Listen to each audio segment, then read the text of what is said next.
भक्तामृतं विश्वजनानुमोदनम् सर्वार्थदं श्रीषट्कोपवाङ्मयम् सहस्रशाखोपनिषत्समागमम् नमाम्यहं द्राविडवेदसागरम्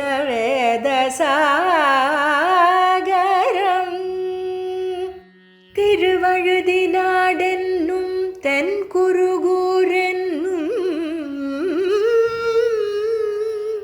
மறுவினியவன் பொருநலென்னும் அருமறைகள் அந்தாதி செய்தான் நடியினையே எப்பொழுதும் சிந்திய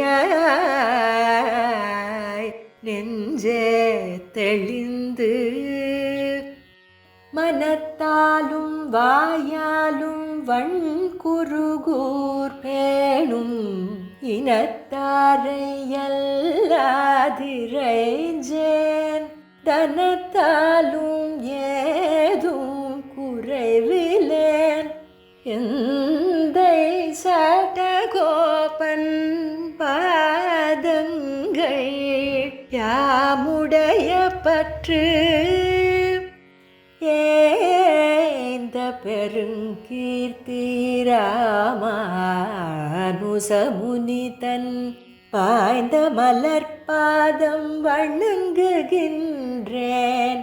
ஆய்ந்த பெருஞ்சீரார் சடகோபன் செந்தமிழ் வேதம் தரிக்கும் பேராத உள்ளம் பெற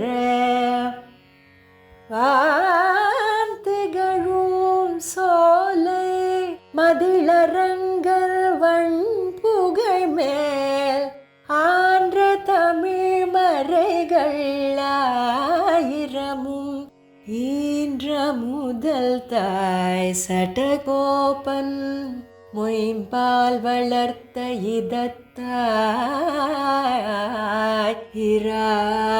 இராமானுசன் மிக்க இறை நிலையும் மெய்யாமுயிர் நிலையும் தக்க நெறியும் தடையாகி தொக்கியலும் ஊழ்வினையும் வாழ்வினையும் ஓதும் குருகையர்கோன் யாழினிசை வேதத்தியல்.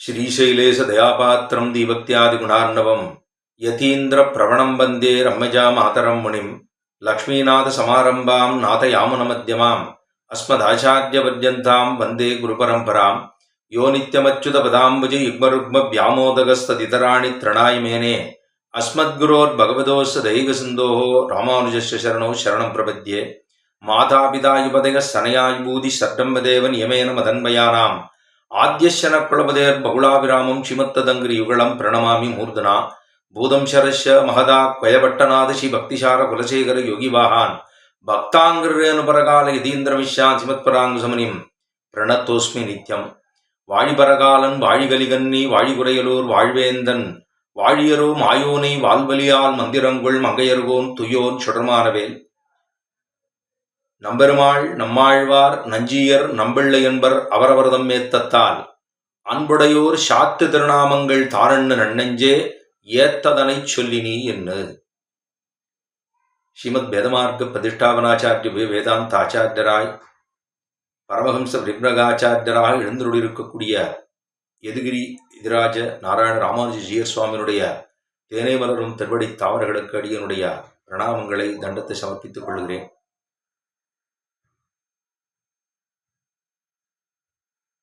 நம்போல்வாருக்கு சுவாமி என்னால் அது ஸ்ரீ மடத்தில் எழுந்துள்ளிருக்கக்கூடிய எதிராஜ ஜீயர் சுவாமிகள். சுவாமிகளுடைய கைங்கர்யம் வாசா மகோச்சரம், சுவாமியினுடைய கைங்கர்யத்திலே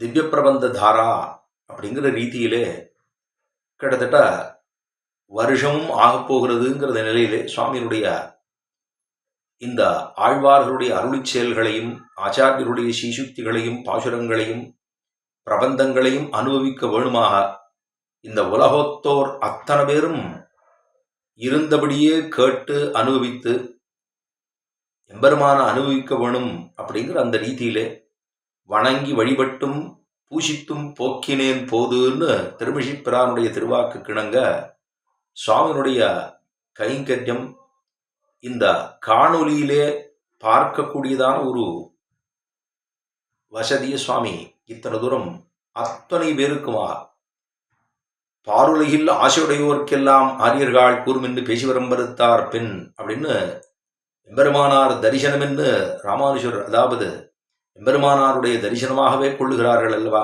அந்த ரீதியில் சுவாமியினுடைய கைங்கரியம் சொல்லுக்கும் வாக்குக்கும் மனதுக்கும் எட்டாத தொலைவிலே இருக்கக்கூடியதாக உள்ளது. அந்த சுவாமி வாழ்கிற காலத்திலே நாமும் வாழ்ந்து கொண்டுள்ளோம் அப்படிங்கிற ஒரு பெருமையை தவிர மற்றொரு பெருமை நமக்கில்லை. சுவாமியினுடைய நியமனத்தின் பேரிலே,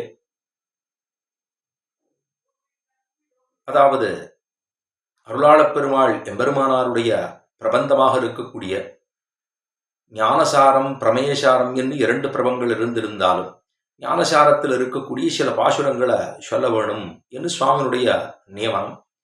அந்த நியமனான குணமாக நீசனேன் நிறவொன்னுமிலேன் அப்படின்னு சொல்லக்கூடிய அளவுக்கு இருக்கக்கூடிய அடியேன் சில வார்த்தைகள் இந்த கோட்டியிலே அந்த பாசுரத்தினுடைய அர்த்தங்களை சொல்லி சத்தை வரலாம் என்று ஆரம்பிக்கிறேன். இன்றைய நன்னாள் நமக்கு வாய்த்தது திருமங்கையாழ்வாருடைய திருநக்ஷத்திரம், நம்பிள்ளையனுடைய திருநக்ஷத்திரம். சுவாமி எத்தனை தூரம் இதை யோஜனை பண்ணி சுவாமி ஏற்பாடு செய்திருப்பார் அப்படின்னு நினைத்து பார்த்தால் அது சொல்ல ஒண்ணாது. ஏனெனில் கார்த்திகை மாசத்திலே கார்த்திகையில் கார்த்திகைன்னு சொல்லப்படுகிறதான இந்த மங்கையர்கோன் அப்படின்னு சொல்லப்படுகிற திருமங்கையாழ்வாருடைய திருநக்ஷத்திரமும் நம்பிள்ளையனுடைய திருநக்ஷத்திரமும் இதே கார்த்திகை மாசத்துல பரணி திருநக்ஷத்திரத்தில் இருக்கக்கூடிய அருளாளப் பெருமாள் எம்பெருமானாருடைய திருநக்ஷத்திரமும் சேர்ந்து பக்கத்துல வருது இல்லையோ. அந்த ரீதியிலேயே அந்த மாதத்திலேயே அந்த தினத்திலேயே இந்த பிரபந்தத்தை அனுபவிக்க வேணும்னு சுவாமியினுடைய நியமனத்தை நினைத்து பார்த்தால் அவருக்கு மனதிலும் சரி, வாக்கிலும் சரி, நினைவிலும் சரி, திரட்டபியோ ஸ்ரோதபியோ மந்தபியா நிதித்தியாசிதபியா என்று சாஸ்திரம் சொல்லுமா போலே சுவாமி சிந்தையாலும் சொல்லாலும் செய்கையினாலும் அப்படிங்கிற ரீதியில தான் அவருடைய மனசு போய்கொண்டுள்ளது. அது எம்பெருமானுடைய பரமகிருபையினாலும் எம்பெருமானாருடைய பரமகிருபையினாலும் இந்த கைங்கரியங்கள் இனிதே நிறைவேறி கொண்டு உள்ளது அப்படிங்கிறத இந்த தினத்திலே நாம் எல்லாம் நினைத்து கொண்டு மனதால் ஆனந்தப்பட்டு கொண்டு நாம் இந்த வார்த்தைகளை சில வார்த்தைகளை அடிய விண்ணப்பம் பண்ணுகிறேன் இந்த கோட்டியிலே. இன்றைய திருநன்னாள் ஆழ்வார்களிலே கடைக்குட்டின்னு சொல்லப்படுகிற திருமங்கை ஆழ்வாருடைய திருநக்ஷத்திரம் நம்பிள்ளையனுடையதும் கலிகன்னி தாசர்னு சொல்லப்படுகிறதான இந்த திருமங்கை ஆழ்வார் என்ன, நம்பிள்ளை என்ன, ஏன்னா ஒவ்வொருத்தருக்கும் ஒரு சிறப்பு உண்டு. நம்பெருமாளுக்கு உபதேசரத்ன மாலையிலே மணவாள மாமனிகளுடைய திருவாக்குன்னு பார்த்தோம்னா நம்பெருமாள் நம்மாழ்வார் நஞ்சியர் நம்பிள்ளை என்பர் அவரவரதம் ஏத்தத்தான்னு தெரிவித்தார். அவரவர்களுக்கு இருக்கக்கூடிய ஏற்றம் தனித்தன்மை. அந்த நம்பிள்ளைய இந்த கோஷ்டியோடு நம்பெருமாள் கோஷ்டி என்ன, நம்பெருமாள் என்ன, நம்மாழ்வார் என்ன, நஞ்சியர் என்ன, நம்பிள்ளை அப்படின்னு சேர்க்கிறார். அவருக்கு இருக்கக்கூடிய பெருமை என்ன, ஒரு 2 வார்த்தைகள் மாத்திரம். ஏன்னா இன்றைய தினம் அமைந்திருப்பது நமக்கு திருமங்கை மன்னனுடைய திருமங்கை ஆழ்வாருடைய நம்பிள்ளையனுடைய திருநக்ஷத்திரமாக இருக்கின்றபடியினாலே திருமங்கை ஆழ்வார் ஆரங்கங்கூர் அவதரித்தார். கார்த்திகையில் வீருடைய கார்த்திகையில் கார்த்திகை நாள் என்னென்னு காதலிப்பார்னு இதே மாமுனிகளுடைய திருவாக்கு. ஆக மாறன் படித்ததான தமிழ்மறை 4 வேதங்களுக்கு சோமாக நம்மாழ்வாருடைய பாசுரமாக, அதாவது பிரபந்தங்களாக 4 வேதத்துக்கு சோமாக இருந்திருந்தபடியினாலும் அதற்கு இருக்கக்கூடிய அங்கங்களுக்கு சோமாக 6 பிரபந்தத்தை கொடுத்த பெருமை திருமங்கை ஆழ்வாரை சாரும். இது லோகத்தார் அறிந்தது. சீக்ஷா வியாக்கரணம் சந்தகா நிறுத்தம் கல்பம் ஜோதிஷம் என்று 6 அங்கங்களுக்கு சமமாக திருமங்கை ஆழ்வாருடைய பிரபந்தம் அமைந்தது. நம்பிள்ளை அப்படின்னு சொன்னா அவரை லோகாச்சாரியர் என்று சொல்லுகிறோம்.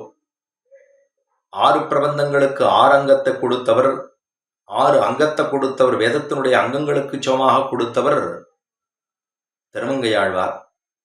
சாமவேதசாரமாக இருக்கக்கூடிய திருவாய்மொழியை கொடுத்தது அப்படின்னு சொன்னால் அது நம்மாழ்வார். அந்த நம்மாழ்வாருடைய பிரபந்தத்துக்கு பகவத் விஷயம் என்று சொல்லப்படுகிறதான பெருத்த 36,000 படி வியாக்கியானத்தை கொடுத்த பெருமை நம்பிள்ளையை சாரும். ஏன்னா கிருஷ்ண திருஷ்ணா தத்துவ ஜன்மம் என்று நம்மாழ்வாரை சொல்லுகிறோம். கிருஷ்ணபக்தியே உருக்கொண்டிருந்தவர் நம்மாழ்வார். அந்த நம்மாழ்வாருடைய பிரபந்தத்துக்கு வியாக்கியானம் அருளின பெருமை அப்படின்னு சொன்னா அது நம்பிள்ளையை சாரும்.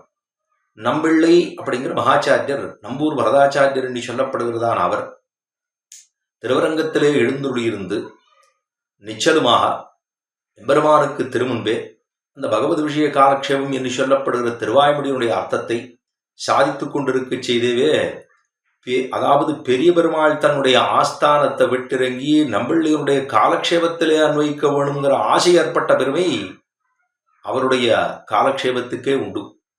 ஏன்னா பெரிய பெருமாள் அர்ச்சா திருமேனியை அங்கு சாதித்து கொண்டிருக்கக்கூடிய நிலையைத்தானும் கணிசிக்காமல் அங்கிருந்து புறப்பட்டு நம்பிள்ளையினுடைய காலக்ஷேபத்தை கேட்க வேணும் அப்படின்னு வந்து எட்டி பார்த்திருக்க வேணுமே என்னால் அது திருவிளக்கு பிச்சை நாங்க சொல்லிவிட்டார், ஐயா சுவாமி தேவாள் போய் படுத்துக்கா அப்படின்னு சொல்ல திரும்ப போய் சனித்து கொண்டவர் தான். அப்படின்னா இந்த நம்பிள்ளையினுடைய திருவாக்கு எத்தனை உயர்த்தியாக இருந்திருக்க வேணும். அவருடைய பிரபந்தத்தினுடைய வியாக்கியானத்தினுடைய மகிமை என்ன, இதெல்லாம் நம்பிள்ளைக்கு இருக்கக்கூடிய பெருமை. இது மற்றொரு சமயம் திருமங்கையாழ்வார் தானும் அர்ச்சாவதார திபதேசத்திலே பிராவண்யத்தோடு பல பல திபதேசங்களை எல்லாம் மங்களாசாசனம் செய்து கொண்டு வரவே அதில் திருக்கண்ணமங்கை என்கிற திபதேசம். அந்த திருக்கண்ணமங்கை பத்தராவி பெருமாளை சேவிச்சுட்டு மெய்மை சொல்லில் வெண்சங்க முன்னேந்திய கண்ண நிந்தனக்கும் குறிப்பாகில் கற்கலாம் கவியின் பொருள்தானேன்னு கடைசியாக மங்களாசாசனம் பண்ணுகிறார். மெய்மை சொல்லில் வெண்சங்க முன்னேந்திய கண்ண நின் தனக்கும் குறிப்பாகில் கற்கலாம் கவியின் பொருள்தானேன்னு சாதித்தார். ஐயா உனக்கு அர்த்தங்கள் எல்லாம் சொல்லணுமா என்று திருமங்கையாழ்வார் அவர் பெருமாளே வால்வழியால் மந்திரங்கள் மங்கையருவோன் துயோன் சுடர்மான வேல்னு பார்த்த முடியும். வால்வழியால் மந்திரங்கள் ஒரு ஆச்சாரியனிடத்துல போய் ஒரு பிரதிபத்தியோடு சென்று அவரிடத்துல பிரார்த்தித்து பெற வேண்டிய விஷயத்தை கத்திய காட்டி மிரட்டுகிறார். வாழ் வழியால் மந்திரங்குள் மங்கையர்வோ என்று அவரை சொல்லுகிறோம் இல்லையோ, கத்திய காட்டி மிரட்டி திருமந்திரத்தை பெற்ற பெருமை திருமங்கையாழ்வார் ஒருவருக்கு மட்டுமே உண்டு. அந்த திருமங்கையாழ்வார் பெற்றார். அது இப்படி பஞ்சகிருஷ்ணாரண்ய கஷேத்திரங்களை மங்களாசாசனம் பண்றார். அதாவது திருக்கண்ணபுரம் என்ன, திருக்கண்ணமங்கை என்ன, திருக்கண்ணங்குடி என்ன, திருக்கோவலூர் என்ன, கபிஸ்தலம் என்ன, இதெல்லாம் பஞ்சகிருஷ்ணாரண்ய கஷேத்திரங்கள்னு சொல்ல முடியும். அந்த திருக்கண்ணமங்கையை சேவிக்கிற போதுதான் அவர்கிட்ட கேட்டார், அங்க அர்த்தங்கள்லாம் சொல்லணுமா கேட்கிறீரான்னு பெருமாள்கிட்ட போய் கேட்டா அவர் என்ன பண்ணுவார், அவரோ அர்ச்சா திருமியோடு நிற்கக்கூடியதான எம்பெருமான். இவன் கொடுக்கறத ஒரு பத்திரமோ புஷ்பமோ பலமோ தோயமோ இதற்காக இயங்கிக் கொண்டிருக்கக்கூடிய எம்பெருமான். அந்த எம்பெருமான் அவர்கிட்ட போய் கேட்டா அவர் என்ன சொல்லுவார், சொன்னேன் இப்பெல்லாம் ஒன்றும் செய்ய முடியாது ஆழ்வீர், அப்புறமா ஒரு முறை வாய்க்கும் அப்படின்னு சொல்லிட்டார். இப்போ ஒன்றும் முடியாது, அர்ச்சாவதாரமாக இருக்கக்கூடிய நாம் இப்பொழுது ஏதும் செய்யலாகாது, ஆகவே மற்றொரு சமயம் வாய்க்கும் என்று சொல்லிட்டு விட்டார். அது திருமங்கையாழ்வார் இருக்கிறது கார்த்திகை திருநட்சத்திரம் அவரோடது. கண்ணன் எம்பெருமான்னு சொன்னோம். திருக்கண்ணமங்கையில இருக்கக்கூடிய எம்பெருமானை, கண்ணமங்கையிலே இருக்கக்கூடிய அந்த எம்பெருமான் ஆவணி மாதம் ரோகிணி திருநட்சத்திரம் என்று கொண்டால் இவர் கார்த்திகை, அவர் ஆவணியில் ரோகிணி. இதே ஒரு திருநட்சத்திரத்தோடு வாய்த்தவர்கள் தான் கலிகன்னிதாசர்னு சொல்லப்படுகிறதான நம்பிள்ளை என்ன, வியாக்கியான சக்கரவர்த்தின்னு சொல்லப்படுகிற பெரியவாச்சான் பிள்ளை என்ன. இவர்கள் இருவருடைய அவதாரமும் பிற்பாடு ஏற்பட்டதுன்னு பார்க்கிறோம் இல்லையோ. நம்பிள்ளதானும் கார்த்திகை திருநட்சத்திரத்திலே திருவுதாரம் பண்ணினவர். அவரிடத்துலதான் சிஷ்யனாக எழுந்துருள் இருந்து பெரியவாச்சான் பிள்ளை தானும் சகலார்த்தங்களையும் கேட்டுக்கொண்டார். அப்படின்னா அவர் ஆவணி மாதத்திலே ரோகிணி திருநட்சத்திரம், இவரோ கார்த்திகை. ஆக முன்ன ஆழ்வாரும் பகவானும் என்ன, ஆழ்வாரும் கண்ணனுமாக அங்கே நின்னது ஆழ்வார்கள் காலத்தே, திருமங்கை ஆழ்வாருடைய காலத்தே நடந்த சரித்திரம். ஆனா அதுக்கப்புறம் ஆச்சாரியர்கள் காலத்தே நம்பிள்ளை அவதரித்தார். நம்பிள்ளைக்கு சிஷ்யராக எழுந்துள்ளிருந்தவர் பெரியவாச்சான் பிள்ளை. அந்த பெரியவாச்சான் பிள்ளை அவர்கிட்ட சகலார்த்தங்களையும் கேட்டுக்கொண்டார். கேட்டுக்கொண்டுட்டு அதுக்கப்புறம் அதாவது இந்த பிரபந்தங்கள் அத்தனைக்கும் வியாக்கியானம் கொடுத்த பெருமை அவருக்கு தான் சாரும். வியாக்கியான சக்கரவர்த்தி என்று போற்றுகிறோமே. 4 எல்லா விதமாக ஒவ்வொன்றும் 4000 திவ்ய பிரபந்தத்துக்கும் வியாக்கியானம் பண்ணார். வெதித்திரயத்துக்கு வியாக்கியானம் பண்ணார். எல்லா பிரபந்தங்கள்ல அதாவது தனி ஸ்லோகம் என்று ராமாயணத்துக்கு வியாக்கியானம் பண்ணார். இது எல்லாவற்றுக்கும் வியாக்கியானம் பண்ண பெருமையினாலே வியாக்கியான சக்கரவர்த்திங்கிற பெருமையை பெற்றாரோ இல்லையோ. ஆஹா, நம்பிள்ளையினிடத்தை முன்னாடி சொன்னோம் அர்ச்சாவதாரத்தில் முடியாது, அப்புறமா பார்க்கலாமோ இல்லையோ. அப்ப கண்ணனே பெரியவாச்சான் பிள்ளையாக அவதரித்து, அதாவது திருமங்கையாழ்வாரே நம்பிள்ளையாக அவதரித்து, இவர்கள் இருவரும் ஆச்சாரிய சிஷ்யன் அப்படிங்கிற அந்த ரீதியில கற்றுக்கொண்டார்னு சொன்னா, அங்க சொன்ன வார்த்தையானது இங்கே சொல்லப்படுவதாக பாவிக்கக்கூடிய விஷயமாக உள்ளதன்னோ. இப்படித்தானே பூர்வாச்சாரியர்கள் சொல்லுகிறார்கள். இந்த பெருமை படைத்தது திருமங்கையாழ்வார் என்ன, நம்பிள்ளை என்ன. அதே கார்த்திகை மாதத்திலே அவதரித்தவர் தான் அருளாளப் பெருமாள் எம்பெருமானார். அவரைத்தான் யஜ்ஞமூர்த்தி என்ன அவருக்கு பூர்வாசிரமத்திலே திருநாமம். அந்த சுவாமி எம்பெருமானார் இடத்துல வாதப்போர் ஒருத்தர் பண்ணணும்னா எத்தனை தூரம் இருக்க வேண்டும் அவருக்கு. அவருடைய வித்தத்தை அத்தனை தூரம் இருந்ததோ இல்லையோ. அவரிடத்திலே வாக்குவாதம் செய்ய வேண்டும் என்று 17 நாள் ஆயித்து. அவருக்கு எம்பெருமானாருக்கே கொஞ்சம் அப்படியே தசையெல்லாம் கொஞ்சம் சாய்ந்து கொடுத்து போக, இவருக்கே என்ன வாதம் பண்ணுவதுங்கிற அளவுக்கு போக பிற்பாடு அந்நிரவு சுவாமி எம்பெருமானார் மடத்திலே சயனித்துக் கொண்டிருக்க, தேவப்பெருமாள் தானும் பேர் அருளாளன் தானும் கனவிலே தோற்றினார். எம்பெருமானாரே, ராமானுஜரே, இந்த மாதிரி கலங்கலாமா? நாம் உமக்கு ஒரு நல்ல சிஷ்யனை கொடுப்பதற்காகத்தான் இந்த காரியத்திலே ஈடுபட்டு கொண்டிருக்கிறோம். இந்த வார்த்தைகள் எல்லாம் தேவரீருக்கு அறியாததா? சொல்ல வேண்டும் அப்படின்னு சொல்லி அதாவது தேவப்பெருமாள் தானும் இந்த விஷயங்கள்லாம் ஆளவந்தார் கொடுத்துள்ளாரே, சித்தித்திரயத்திலே கொடுத்துள்ளாரே, இப்படி பல பல கிரந்தங்களிலே கொடுக்கப்பட்டுள்ளதே, சுவாமி இதை எடுத்து அங்கே ஸ்தாபிக்கலாமே என்று சொல்ல, அதுக்கப்புறம் அடுத்த நாள் சுவாமி எம்பெருமானார் தான் கோட்டிக்கு எழுந்துள்ளக்கூடிய அந்த அந்த ஸ்திதி, அந்த தசையை நோக்கி பார்த்தவாறே சாட்டாங்கமா விழுந்துட்டார் அவர். சுவாமி தேவாரிடத்துல அடியும் தோற்றோம். ஏன்னா முன்னாடியே இவர் 2 பேருக்கு பேச்சு என்ன தெரியுமா? இவர் நாம் உம்மிடத்திலே தோற்று விட்டோம் என்னால் கிரந்த சந்நியாசம் செய்து விடுவோம். யாது எம்பெருமானார் சொல்றா, கிரந்தத்தை சந்நியாசம் பண்ணிடுவேன், இனிமேல் தொடமாட்டேன் அப்படின்ட்டார் எம்பெருமானார். ஆனா அருளாளப்பெரும் அதாவது யஜ்ஞமூர்த்தி அவர் என்ன சொன்னார்னா, உம்ம சம்பிரதாயத்துக்கு சேருவோம் அப்படின்னு உம்மிடத்துல சிஷ்யனா மாறிடுவோம்னு சொல்லிட்டார் அவர். இப்போ 18வது நாள் வாதப்போருக்கு வருகிற பொழுதே சேவிச்சுடார். எம்பெருமானார் ஒத்துக்கொள்ளல. நாங்க இதை சொல்லுவோம், அடியேன் இதை சொல்லுவேன், கேட்க வேண்டும், அதிலே பிரதிவாதங்கள் இருந்தால் சொல்லலாம் என்று கேட்க, அதெல்லாம் கேட்டுக்கொண்டார். கேட்டுனுட்டு அடியேன் தேவாள்கிட்ட சிஷ்யனாருட்ட அப்படின்னு சொல்லிவிட்டார். அன்றிலிருந்து, ஏன்னா அருளாளன் என்று சொல்லப்படுகிற, பேரருளாளன் என்று சொல்லப்படுகிற, தேவப்பெருமாள் என்று சொல்லப்படுகிற, வரதராஜன் என்று சொல்லப்படுகிற அந்த எம்பெருமான் கனவிலே தோற்றி இவருக்கு அனுகிரகம் பண்ணினபடியினாலே அவரை ஜெயிக்க முடிந்ததல்லவா. அதனாலே எம்பெருமானார் அருளாளன், எம்பெருமானார் அருளாளன், அருளாளப் பெருமாள் எம்பெருமானார் அப்படின்னு அவருக்கு திருநாமத்தை சூட்டினார். அவருக்கு ரொம்ப அந்தரங்கமான கைக்கட்டத்தை எல்லாம் கொடுத்தார். இவரே ஏற்கனவே நிறைய வித்வத்து இருக்கு. அதுக்கு மேல எம்பெருமானார்கிட்ட ஒருத்தர் சிஷ்யரா இருந்திருக்கணும்னா எத்தனை தூரம் தானும் அந்த விஷயங்களை சொல்லார். தமிழொரு 3 ஸ்ருதிகள் 4 எல்லையில்லா அறநெறி யாவும் தெரிந்தவர் அல்லவா சுவாமி எம்பெருமானார். அவரிடத்துல சகலார்த்தங்களையும் கேட்டுக்கொண்டு கைங்கரியங்களை எல்லாம் செய்து கொண்டு அத்தனை விஷயத்தையும் தெரிந்து கொண்டவர் அருளாளப் பெருமாள் எம்பெருமானார். அந்த சுவாமிதான் ஒவ்வொரு பிரபன்னனும் ஒரு சரணாகதனும் எம்பெருமான் ஆறுங்கிறது தெரியணும் இல்லையோ, பரமாத்மஸ்வரூபம் என்னங்கிறது தெரியணும் இல்லையோ, அதே போல அந்த எம்பெருமானை அடையக்கூடிய வழி என்ன என்று தெரிந்திருக்க வேணும் இல்லையோ, அதை அடைந்த பிற்பாடு அவனிடத்திலே சென்று சேர்ந்து நாம் செய்யக்கூடிய புருஷார்த்தமாக இருக்கக்கூடிய கைங்கட்டத்தை என்னன்னு தெரிந்து கொள்ள வேணும் இல்லையோ. இதைத்தான் சுவாமி அதாவது அருளாளப் பெருமாள் எம்பெருமானார் இந்த ஞானசாரம் அப்படிங்கிற இந்த பிரபந்தத்திலே ஆச்சரியமாக சொல்லியுள்ளார். சரணாகதி என்ன, ஆச்சாரியனிடத்திலே நடந்து கொள்ள வேண்டிய வழிமுறைகள் என்ன, ஆச்சாரியனை தெய்வமாக நினைக்க வேண்டும் என்கிற தன்மை என்ன, இதெல்லாம் பறக்க சொல்லி இருக்கிறார் சுவாமி அருளாளப் பெருமாள் எம்பெருமானார்.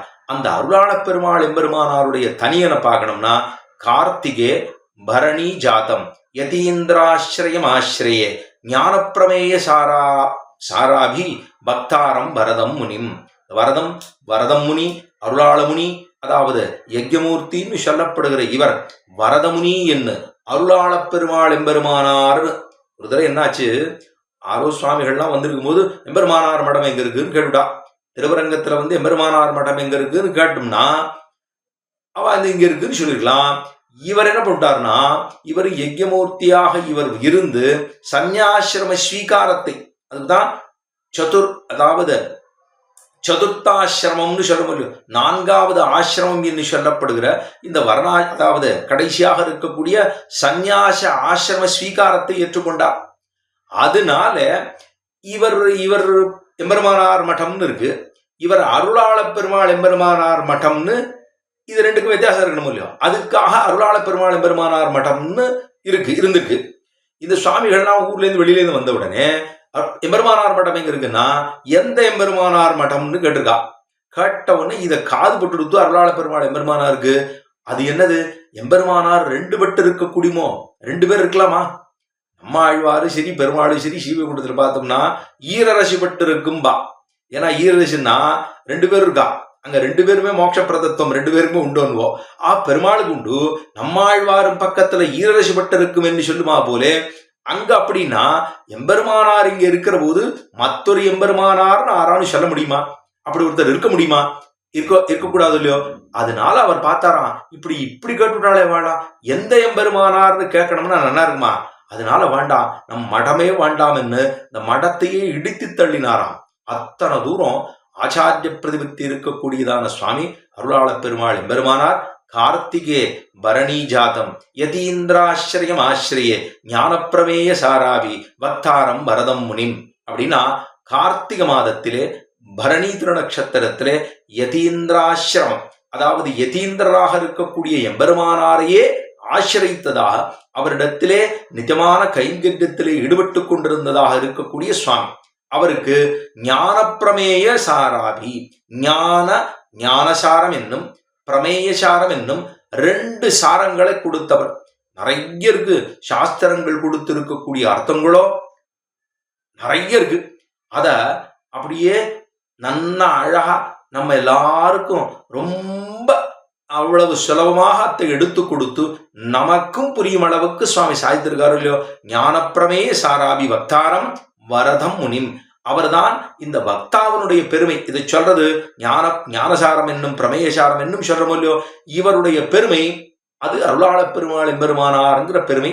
தேவப்பெருமாளுடைய அனுகிரகத்தாலே இவரை வென்றபடியினாலே இவருக்கு அருளாள பெருமாள் எம்பெருமானார்ங்கிற திருநாமத்தை சாத்தினார். அதே போல ராமானுஜாரிய சச்சிஷ்யாம் வேதசாஸ்திரார்த்த சம்பதம், அதாவது ராமானுஜாரிய சச்சிஷ்யாம் ராமானுஜரிடத்திலே சிஷ்யனாக எழுந்தருள் இருந்து அவருக்கு கைங்கரியங்களை எல்லாம் செய்து கொண்டு அவருடைய திருமுகப்பு, அதாவது திருமுக மலர்ச்சியோடு அத்தனை கைங்கரியங்களையும் செய்து அவரிடத்திலே சகலசாரார்த்தத்தையும் கற்றுக்கொண்டவர். வேத சாஸ்திரார்த்த சம்பதம் அதை கேட்டுக்கொண்டவர். நன்னாத்த சுவாமியினிடத்திலிருந்து கேட்டுக்கொண்டா எவ்வளவு நன்னா இருந்திருக்கும். அந்த சுவாமியினிடத்துல கேட்டுக்கொண்ட பெருமை அருளாள பெருமாள் பெருமானாரை சாரும். மேலே சொல்றா, சதுர்த்தாசிரம சம்பன்னம் தேவராஜ முனிம்பஜே.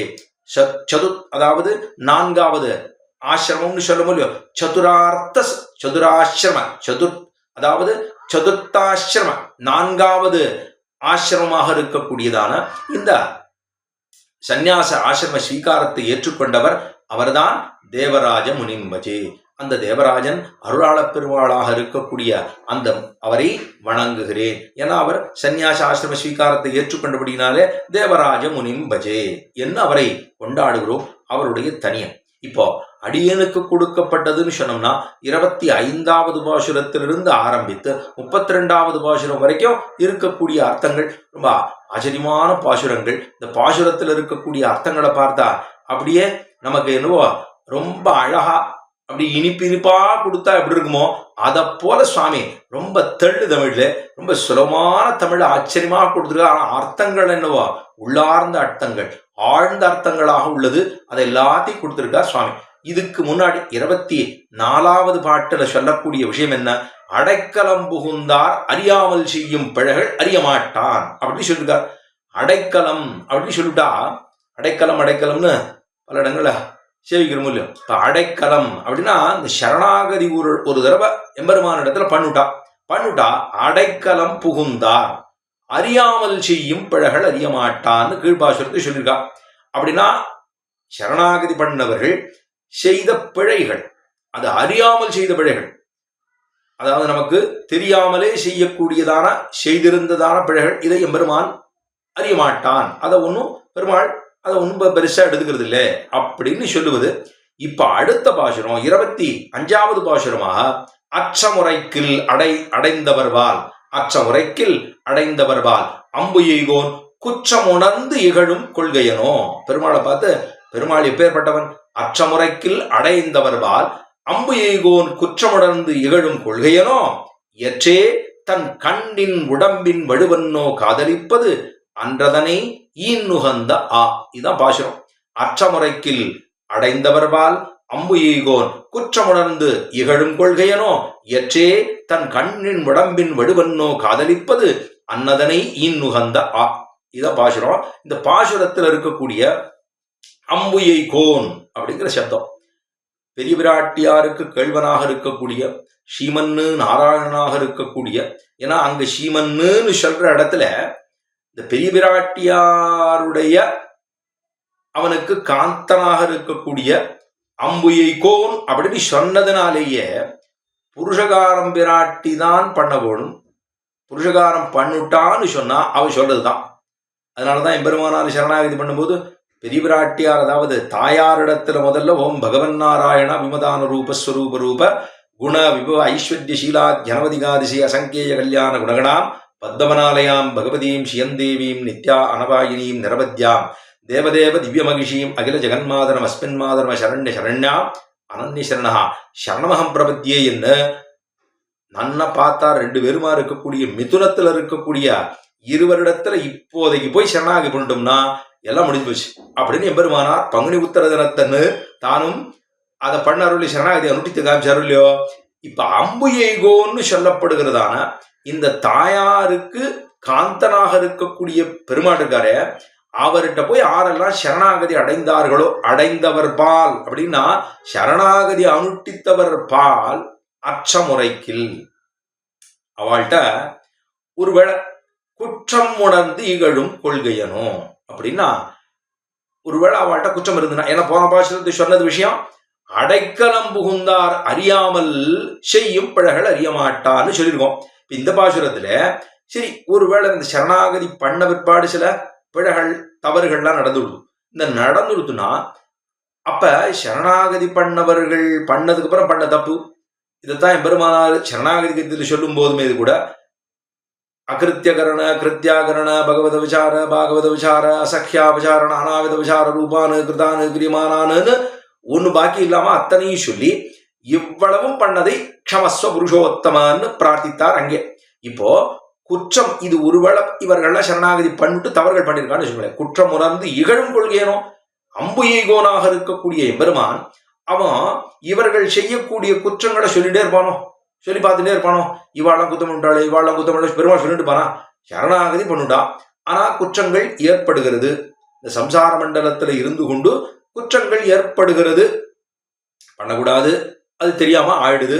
இப்ப ஆயிடுதுன்னா அதை ஒருவேளை பெருமாள் சொல்லி சொல்லி காமிச்சுட்டே இருப்போம், இவன் பண்ணிட்டான் தப்பு பண்ணிட்டான் சொல்லிட்டே இருப்பாரா அப்படின்னா. இப்ப லோகத்துல மக்கள்னா ஒண்ணு பண்ணிட்டோம்னா அதை ஆயுசுக்கு சொல்லி சொல்லி காமிக்கிறதே வழக்கம். ஆனா பெருமாள் இப்படி பண்ணுவாரா இல்ல பூர்வாச்சாரியர்கள் பண்ண போறாளா? நான் பண்ண போறது இல்லை. அப்ப குற்றம் உணர்ந்து இகழும் கொள்கையனோ, பெருமாளுக்கு இதுதான் வேலையா, குற்றம் பார்த்தே பண்ணிட்டே இருப்போம் அப்படின்னா அப்படி இல்ல.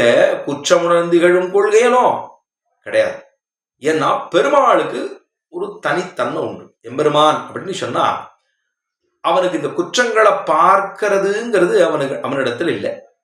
அதுவும் காந்தஸ்தனாக பெரிய பிராட்டியாருக்கு கேள்வனாக இருக்கக்கூடிய, திருமகள் கேள்வனாக இருக்கக்கூடிய அந்த பெருமாள் போய் அதை பண்ணிடுவாரா அப்படின்னா இல்ல, பண்ணமாட்டார். ஏன்னா பெருமாளுக்கு வாத்சல்யம்ங்கிற ஒரு கல்யாண குணம் உண்டு. வாத்சல்யம் குற்றங்கண்டு உருவாமைக்கு வாத்சல்யம். இது பிற்காலத்திலே, அதாவது இது எம்பெருமானார் காலத்தில் ஏற்பட்டது. பிள்ளவலகாரியனுடைய காலத்தில் அவர் சுவாமி தான் சாதித்தது. குற்றம் உருவாமைக்கு வாத்சல்யம். அப்ப வத்சலன் வாத்சல்யம் அப்படிங்கிற கல்யாண குணம். பெருமாளுக்கு எவ்வளவோ அனந்தமான கல்யாண குணங்கள். அந்த கல்யாண குணங்களிலே முக்கியமாக வாத்சல்யம்ங்கிற கல்யாண குணம் எம்பெருமானுக்கு உண்டு. குற்றத்தை ஒரு நாளும் பெருமாள் கணிச்சிக்கவே மாட்டார். சரி, அதை என்ன பண்ணுவார்? அந்த குற்றத்தை போக்கிட்டு வந்துட்டு தான் அவனை நான் எதுவுமே அப்படி சொல்ல போறாரா அப்படின்னா, அந்த தோஷமே இருந்தாலும் பரவாயில்ல வா. எப்படி அப்படின்னா, அந்த தோஷம் இருக்கட்டுமே, இந்த தோஷம் இருப்பதையே நான் ஏற்றுக்கொள்ளுகிறோம். எப்படி எம்பெருமானார் சொன்னார்னா, ரொம்ப அனுபத்தி பிரசன்னாச்சாரியர்களா இருந்துட்டாக்கா இத்த கைங்கிறதெல்லாம் பண்ணித்தான் வந்தாகணும், மேல வந்தாகணும்னு சொன்னா, ஓரான்மொழியாக உபதேசித்தார் முன்னோர் எரார் எதிராசர் இன்னொலையில், அதாவது ஓரான்மொழியாக உபதேசித்தோர் முன்னோர் எரார் எதிராசர் இன்னொலையில் பார்வை இல்லாசொலியோர்க்கெல்லாம் அரியர்கள் கூறும் என்று வெசிவரம் மறுத்தார் பின்னு எம்பெருமானாருக்கு முற்பட்ட ஆச்சாரியர்கள் எல்லாம் கைங்கரியங்களை பெற்று அவர்கள் திருவுள்ளம் முகந்து அதுக்கப்புறம் நல்ல கைங்கரியங்களை செய்ய வைத்து அவர்களுக்கு என்னென்ன அனுஷ்டானங்கள் வேணுமோ அதெல்லாம் செய்வித்து கடைசியாத்தை அவர்களை ஏற்றுக்கொண்டார்கள், உபதேசம் பண்ணினார்கள். ஆனா எம்பெருமானார் கிருபாச்சாரியம், அதாவது கிருபா மாத்திர பிரசன்னாச்சாரியன் அவருக்கு திருநாமம். அது போல எம்பெருமான் என்ன பண்றான் அப்படின்னா, அவன் செய்வது குற்றத்தை நீக்கினாதான் வருவேன், உன்னை கூட்டிப்பேன் அப்படிங்கிறாரா? இல்ல, எம்பெருமானுக்கு வாத்சல்யம்ங்கிற கல்யாண குணம் இருக்கு. அப்படி வாத்சல்யம்ங்கிற கல்யாண குணம் இருப்பதினாலே அவன் என்ன பண்ணுவான்னா, அந்த குற்றத்தையே எப்படியாவது குணமா, ஏன்னா இப்படி இவனுக்கு எப்படி ஆசையே அதிகாரமா வச்சுக்கணும்னு எம்பெருமானார் சொன்னாரோ, ஆசையே அதிகாரமா வச்சுக்கோ அப்படின்னு எம்பெருமானார் சொல்லிட்டார். இவனுக்கு அத்தப்பாரு இத்தப்பாரு இப்படி இருக்கா, அனுட்டானம் இருக்கா, அது இருக்கா, இது இருக்கா நீ சொல்ல ஆரம்பித்தாயானால் பக்கத்துல நிற்பார் இல்லை. அதனால அவர் சொன்னார், ஆசையை அதிகாரமாக கொள். இவனுக்கு ஆசை இருக்கிறதா, இத்தை நாம் செய்ய வேணும், எம்பெருமானிடத்துல போய் சரணாகதி அனுஷ்டிக்க வேணும் அப்படிங்கிற ஆசை உள்ளதா, இத்தை நாம் தெரிந்து கொள்ள வேணும் என்று ஆசை உள்ளதா, அதையே அதிகாரமாக பிடித்து கொண்டு அவனுக்கு உபதேசம் பண்ணுன்னார பெருமானார். பெருமாள் அத தோஷத்தை நீக்கிட்டு எல்லாம் பண்ணுவானா, தோஷத்தையே போக்கியமா எடுத்துக்கிறேனே அப்படிங்கிறார் பெருமாள். ஏன் அம்பு எய்கோனாக இருக்கின்றபடினால. ஏன் அம்பு எய்கோன்னு சொல்றோம் அப்படின்னா, திருவின்மணாளனாக இருக்கின்றபடினாலே அவன் என்ன சொன்னா, குத்தம்லாம் என்னுடைய சிஷ்யாலாம் பண்ணமாட்டா. ஏன் என்னுடைய சிஷ்யாலாம் யாரு? பெரியாழ்வார் திருமொழி சாய்த்தாரோ இல்லையோ, திருவரங்கத்தினுடைய பெருமையை சொல்லுகிற பொழுது, தன்னடியார் திறத்தகத்து தாமரையாளாகிலும் செய்த குறைக்கு மேல் என்னடியார் அது செய்தாரேல் நன்றி செய்தார் என்பர் போலும் அப்படின்னு தெரிவித்தாரோ இல்லையோ. தன்னடியார் திறத்தகத்து தாமரையாளாகிலும் செய்த குறைக்கு மேல். என்னுடைய அடியவர்கள்லாம் ஒரு நாள் தப்பே பண்ணமாட்டா, பாவங்கிறதே தெரியாதவாள் அப்படின்னு பெரிய பிராட்டியார். பெரிய பிராட்டியார் சொன்னா இவர் என்ன பண்ணுவார்? திருவின்மணாளன் திருமகள் கேள்வன் கேட்டுக்கணும். அவ சொல்றா, அவதான் புருஷகாரம் பண்றா. இந்த புருஷகார பூதியாக இருக்கக்கூடிய பெரிய பிராட்டியார் என்னுடைய பக்தாள்லாம் ஒரு நாள் அந்த மாதிரி பண்ண மாட்டா. சுவாமி என்ன நினைச்சிட்டு இருக்கீங்க? எங்க சிஷ்யாலெல்லாம் பார்த்து, நம்ம பக்தாளெல்லாம் பார்த்து என்ன நினைச்சிட்டு இருக்கீர்? அவளெல்லாம் குத்தம் பண்ணுவான்னு நினைச்சிட்டு இருக்கிறா. ஒரு நாளும் பண்ண மாட்டா. இல்லையே, பண்ணாலே பண்ணிருக்கலாமா இருக்கும். ஆனா செய்தாரே நன்கு செய்தார் என்பர் போலும், நல்லதே செய்திருப்பா, அதுக்காக தான் பண்ணிருப்பாளே தவிர தனியா அவ குற்றம் என்று ஒரு நாளும் செய்ய மாட்டார்கள் அப்படின்னு சொல்லிருக்கணும்னா வாத்சல்யம். இந்த வாத்சல்யம்ங்கிற கல்யாண குணத்தை, குற்றத்தையே பொறுக்கக்கூடிய அந்த குற்றத்தையே குணமாக ஏற்றுக்கொள்ள வேண்டும். இது ராமாயணத்துல ஒரு இடத்துல பார்த்தோம்னா, மித்ரபாவேன சம்பிராப்தம் நத்தஜேயங்கதஞ்சன தோஷோயத்யபி தஸ்ஸாது சதாமேதர்ஹிதம்னு வால்மீகி ராமாயண ஸ்லோகம் இல்லையோ, அதுல அவர் சொல்றார், மித்ரபாவேன சம்பிராப்தம் நத்தஜேயங்கதஞ்சன தோஷோ, தோஷமே இருக்கட்டுமே. அப்ப தோஷத்தை போக்கிட்டு இல்ல, தோஷமே இருக்கட்டுமே அவனை அழைத்து கொண்டு வா அப்படின்னா, தோஷோ எதிவா ராவணஸ்வயம்னு வேற சொல்றார் மற்றொரு இடத்துல. எதிவா ராவணஸ்வயம்னா, ராவணனே விபீஷணம் வந்தா அவனை கூட்டின்னு வா, நல்லது. ராவணன் வந்துட்டான்னா அவனோட நாட்டுக்கே நல்லது கொண்டு வான்ட்டார். அப்படின்னா தோஷமே இருக்கட்டுமே, தோஷம் இருப்பதையே வைத்துக்கொண்டு அவனை கூட்டி கொண்டு வா அப்படின்னு சொல்லியிருக்கணும்னா, ஆக இதுதான் எம்பெருமானுக்கு இருக்கக்கூடிய வாத்சல்யம்ங்கிற கல்யாண குணம். இது எம்பெருமானுக்கு இருக்கு அப்படின்னு சொல்லிட்டு விடலை அவர். எற்றே தன் கண்ணின் உடம்பின் வழுவன்னோ காதலிப்பது அன்னதனை இன்னுகந்த எற்றே அப்படின்னா ஒரு வியப்பு. பசுமாடே இது பண்ணது எம்பெருமான் பண்ண மாட்டானா? வத்சன கண்குடி, இந்த வத்சன்னு சொல்லப்படுகிறதான கண்ணுக்குட்டி மேலே அது இப்பதான் கண்ணு ஈனுகிறது. இப்பொழுதுதான் கண்ணு ஈன்னு கொண்டு இருக்கிறது. அது அப்படி நிற்கும், உட்காரும், என்னென்னோ பண்ணும். அது அப்படி கத்தும். அதுக்கு என்ன பண்றதுனே தெரியாது. அதுக்கு குழந்தை, அதாவது கண்ணுக்குட்டி பிறக்கணும். அது ஈன்னு எடுக்கணும். எச்சே தன் கண்ணின் உடம்பன்னும். அதுல நிறைய, அது பார்த்தோம்னா கிராமங்கள்ல இருந்து பார்த்துருந்தா தெரிஞ்சுக்க மாதிரி பக்கத்துலேயே ஒரு பெரிய ஒரு தட்டு மாதிரி வச்சுட்டு அதுல வைக்கிறதெல்லாம் போட்டு அந்த கண்ணுக்குட்டி விடா, அது பக்கத்துல விடாது. கொம்பாலும் குழம்பாலும் முட்டி தள்ளும், பக்கத்திலே போக விடாது. அதுவும் மழை காலத்துல இந்த மாதிரிலாம் ஆயிடுச்சுன்னா ரொம்ப கஷ்டமா இருக்கும். அதை பார்த்து காவந்து பண்ணி கொண்டு வந்து உள்ளுக்குள்ள வைக்கிறதுல நம்மளையும் போக விடாது. அதுவும் பக்கத்துல, அதாலையும் ஒன்றும் பண்ண முடியாது. பக்கத்துல நம்ம தான் அதை பண்ணி ஆகணும். அது விழுந்த போது கூட பத்திரமா பார்த்து நின்றுண்டு அதுக்கு பக்கத்துல நின்று அத்தை பிடித்து கொண்டு வந்தோம்னா அது நிச்சயம் அவா வைக்கல் போடுவா, புண்ணாக்கு காட்டுவா, தேத்தம் காட்டுவா, எல்லாம் பண்ணிருப்பா. அவளே பக்கத்துல விடாது. நீ அது அப்படியே கோபமா சீரிண்டு வரும். அதுக்கு அது கண்ணுக்குட்டி விழுந்த உடனே ஏற்றே தன் கண்ணின் உடம்பின் வழுவன்னோ. கண்ணுக்குட்டி விழுகிற போது அது மேல எத்தனை ஒரு அப்படி ஒரு மாமிசமா அப்படி கொண்டு அது பார்க்கறதுக்கே ஒரு மாதிரி இருக்கும். அதை என்ன பண்ணுது, அதுதான் மேல இருக்கக்கூடியதான ஒரே மாமிசம், ரத்தம், இப்படி சீழாக இருக்கும். இதை என்ன பண்ணும்னா தன்னுடைய நாவினாலே அத்தை நக்கும். இதுல ஒரு முக்கியமான விஷயம் தெரிந்து கொள்ள வேணும். பசுமாடு புல் மேய போகும். புல் மேய போச்சுன்னா அந்த புல்லு தான் காலில் பட்டுடுதுன்னா அந்த புல்ல அது வாய் வைக்காது. அது காலை வச்சுதானே போய் ஆகணும்.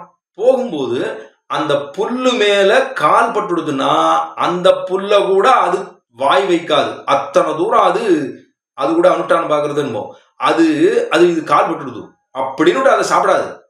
ஆனால் தன் கண்ணின் உடம்பின் வழுவன்னோ காதலிப்பது, தன் கண்ணுக்குட்டியினுடைய அந்த அந்த ஷீழ் என்ன, ரத்தம் என்ன, மஜ்ஜை என்ன, இதெல்லாத்தையும் தானும் உகந்து சாப்பிடுது. அதையே குணமாக கொள்ளுகிறது, உணவாக கொள்ளுகிறது. எம்பெருமானோ அதே மாதிரிதான் நம்முடைய குற்றத்தை ஒரு நாளும் அவன் கணிசியாமல் என்ன பண்றான், அதையே குணமாக கொள்ளுகிறான் எம்பெருமான். அதைத்தான் சொல்றார், அற்றமுறைக்கில் அடைந்தவர்வால் அம்புயைகோன் குற்றமுணர்ந்து இகழும் கொள்கையனோ எற்றே தன் கண்ணின் முடம்பின் வடுவன்னோ காதலிப்பது அன்னதனை ஈன்னுகந்த ஆ. அப்படின்னா அன்று அதனை ஈன்று உகந்த ஆ. ஆன பசுமாடு இன்னைக்குதான் கண்ணுக்குட்டி போடுது. இந்த கண்ணுக்குட்டி போட்ட உடனே அதனுடைய வழுவை தானும் காதலிக்கிறது அல்லவா. அதை காதலிக்கிறது நான் தானே அத்தை உணவாக கொள்ளுகிறதே. ஒரு பசுமாடே இத்த பண்ணும்னா எம்பெருமான் எற்றைக்கும் ஏழு பிறவிக்குமா தாயாய் தந்தையாய் மக்களாய் மற்றுமாய் முற்றுமாய் நீனாய் நின்னவாறுன்னு சொல்லுகிறா போலே எல்லா உரமாக சேலே கண்ணியரும் பெரும் செல்வம் நன் மக்களும் மேலா தாய் தந்தையரும் எல்லாம் அவரே இனி ஆவாரேன்னு சொல்லும் அளவுக்கு அத்தனை உறவாக இருக்கக்கூடிய எம்பெருமான் ஈயாய் நீராய் நிலனாய் நெடுவானாய் ஷீரார் சுடர்கள் இரண்டாய் சிவனாய் அயனானாய்ன்னு அத்தனை தூரமாக எல்லா உறவுமாக இருக்கக்கூடிய எம்பெருமான் இதை பண்ண மாட்டானா, நான் வாத்சல்யத்தோடு நம்முடைய குற்றங்களை பொறுக்கிறான் அப்படிங்கிறது இந்த 25வது பாசுரம். இதனுடைய அர்த்தம். அதுக்கப்புறம் 26வது பாசுரம், தப்பில் குருவருளால் தாமரையாள் நாயகன் தன் ஒப்பில் அடிகள் நமக்கு உள்ளத்து வைப்பு என்று தேறியிருப்பார்கள் தேசிபுரி வைகந்து தேறியிருப்பார் பணிகட்கு ஏந்து. என்ன சொல்லிருக்கா, தப்பில் குருவருளால் ஒரு ஆச்சாரியனுடைய சம்பந்தத்தை பெற்று தாமரையாள் நாயகன் தன் ஒப்பில் அடிகள். ஒரு ஆச்சாரியன், இதுல சரணாகதியே இங்க அருளாள பெருமாள் எம்பெருமானார் சாதிக்கிறார். அதுல ஸ்ரீமன்னு சப்தம் என்ன, நாராயண சப்தம் என்ன, அதனுடைய அர்த்தங்களை இங்கே தெரிவிக்கிறார் சுவாமி. குரு அருளால், அதாவது ஆச்சாரியர்கள் அப்படின்னு சொன்னா இந்த ஆச்சாரியர்கள் எல்லாம் தான் முதல்ல எல்லாவற்றையும் நன்னா அவர்கள் கற்றுக்கொள்ளுகிறார்கள்.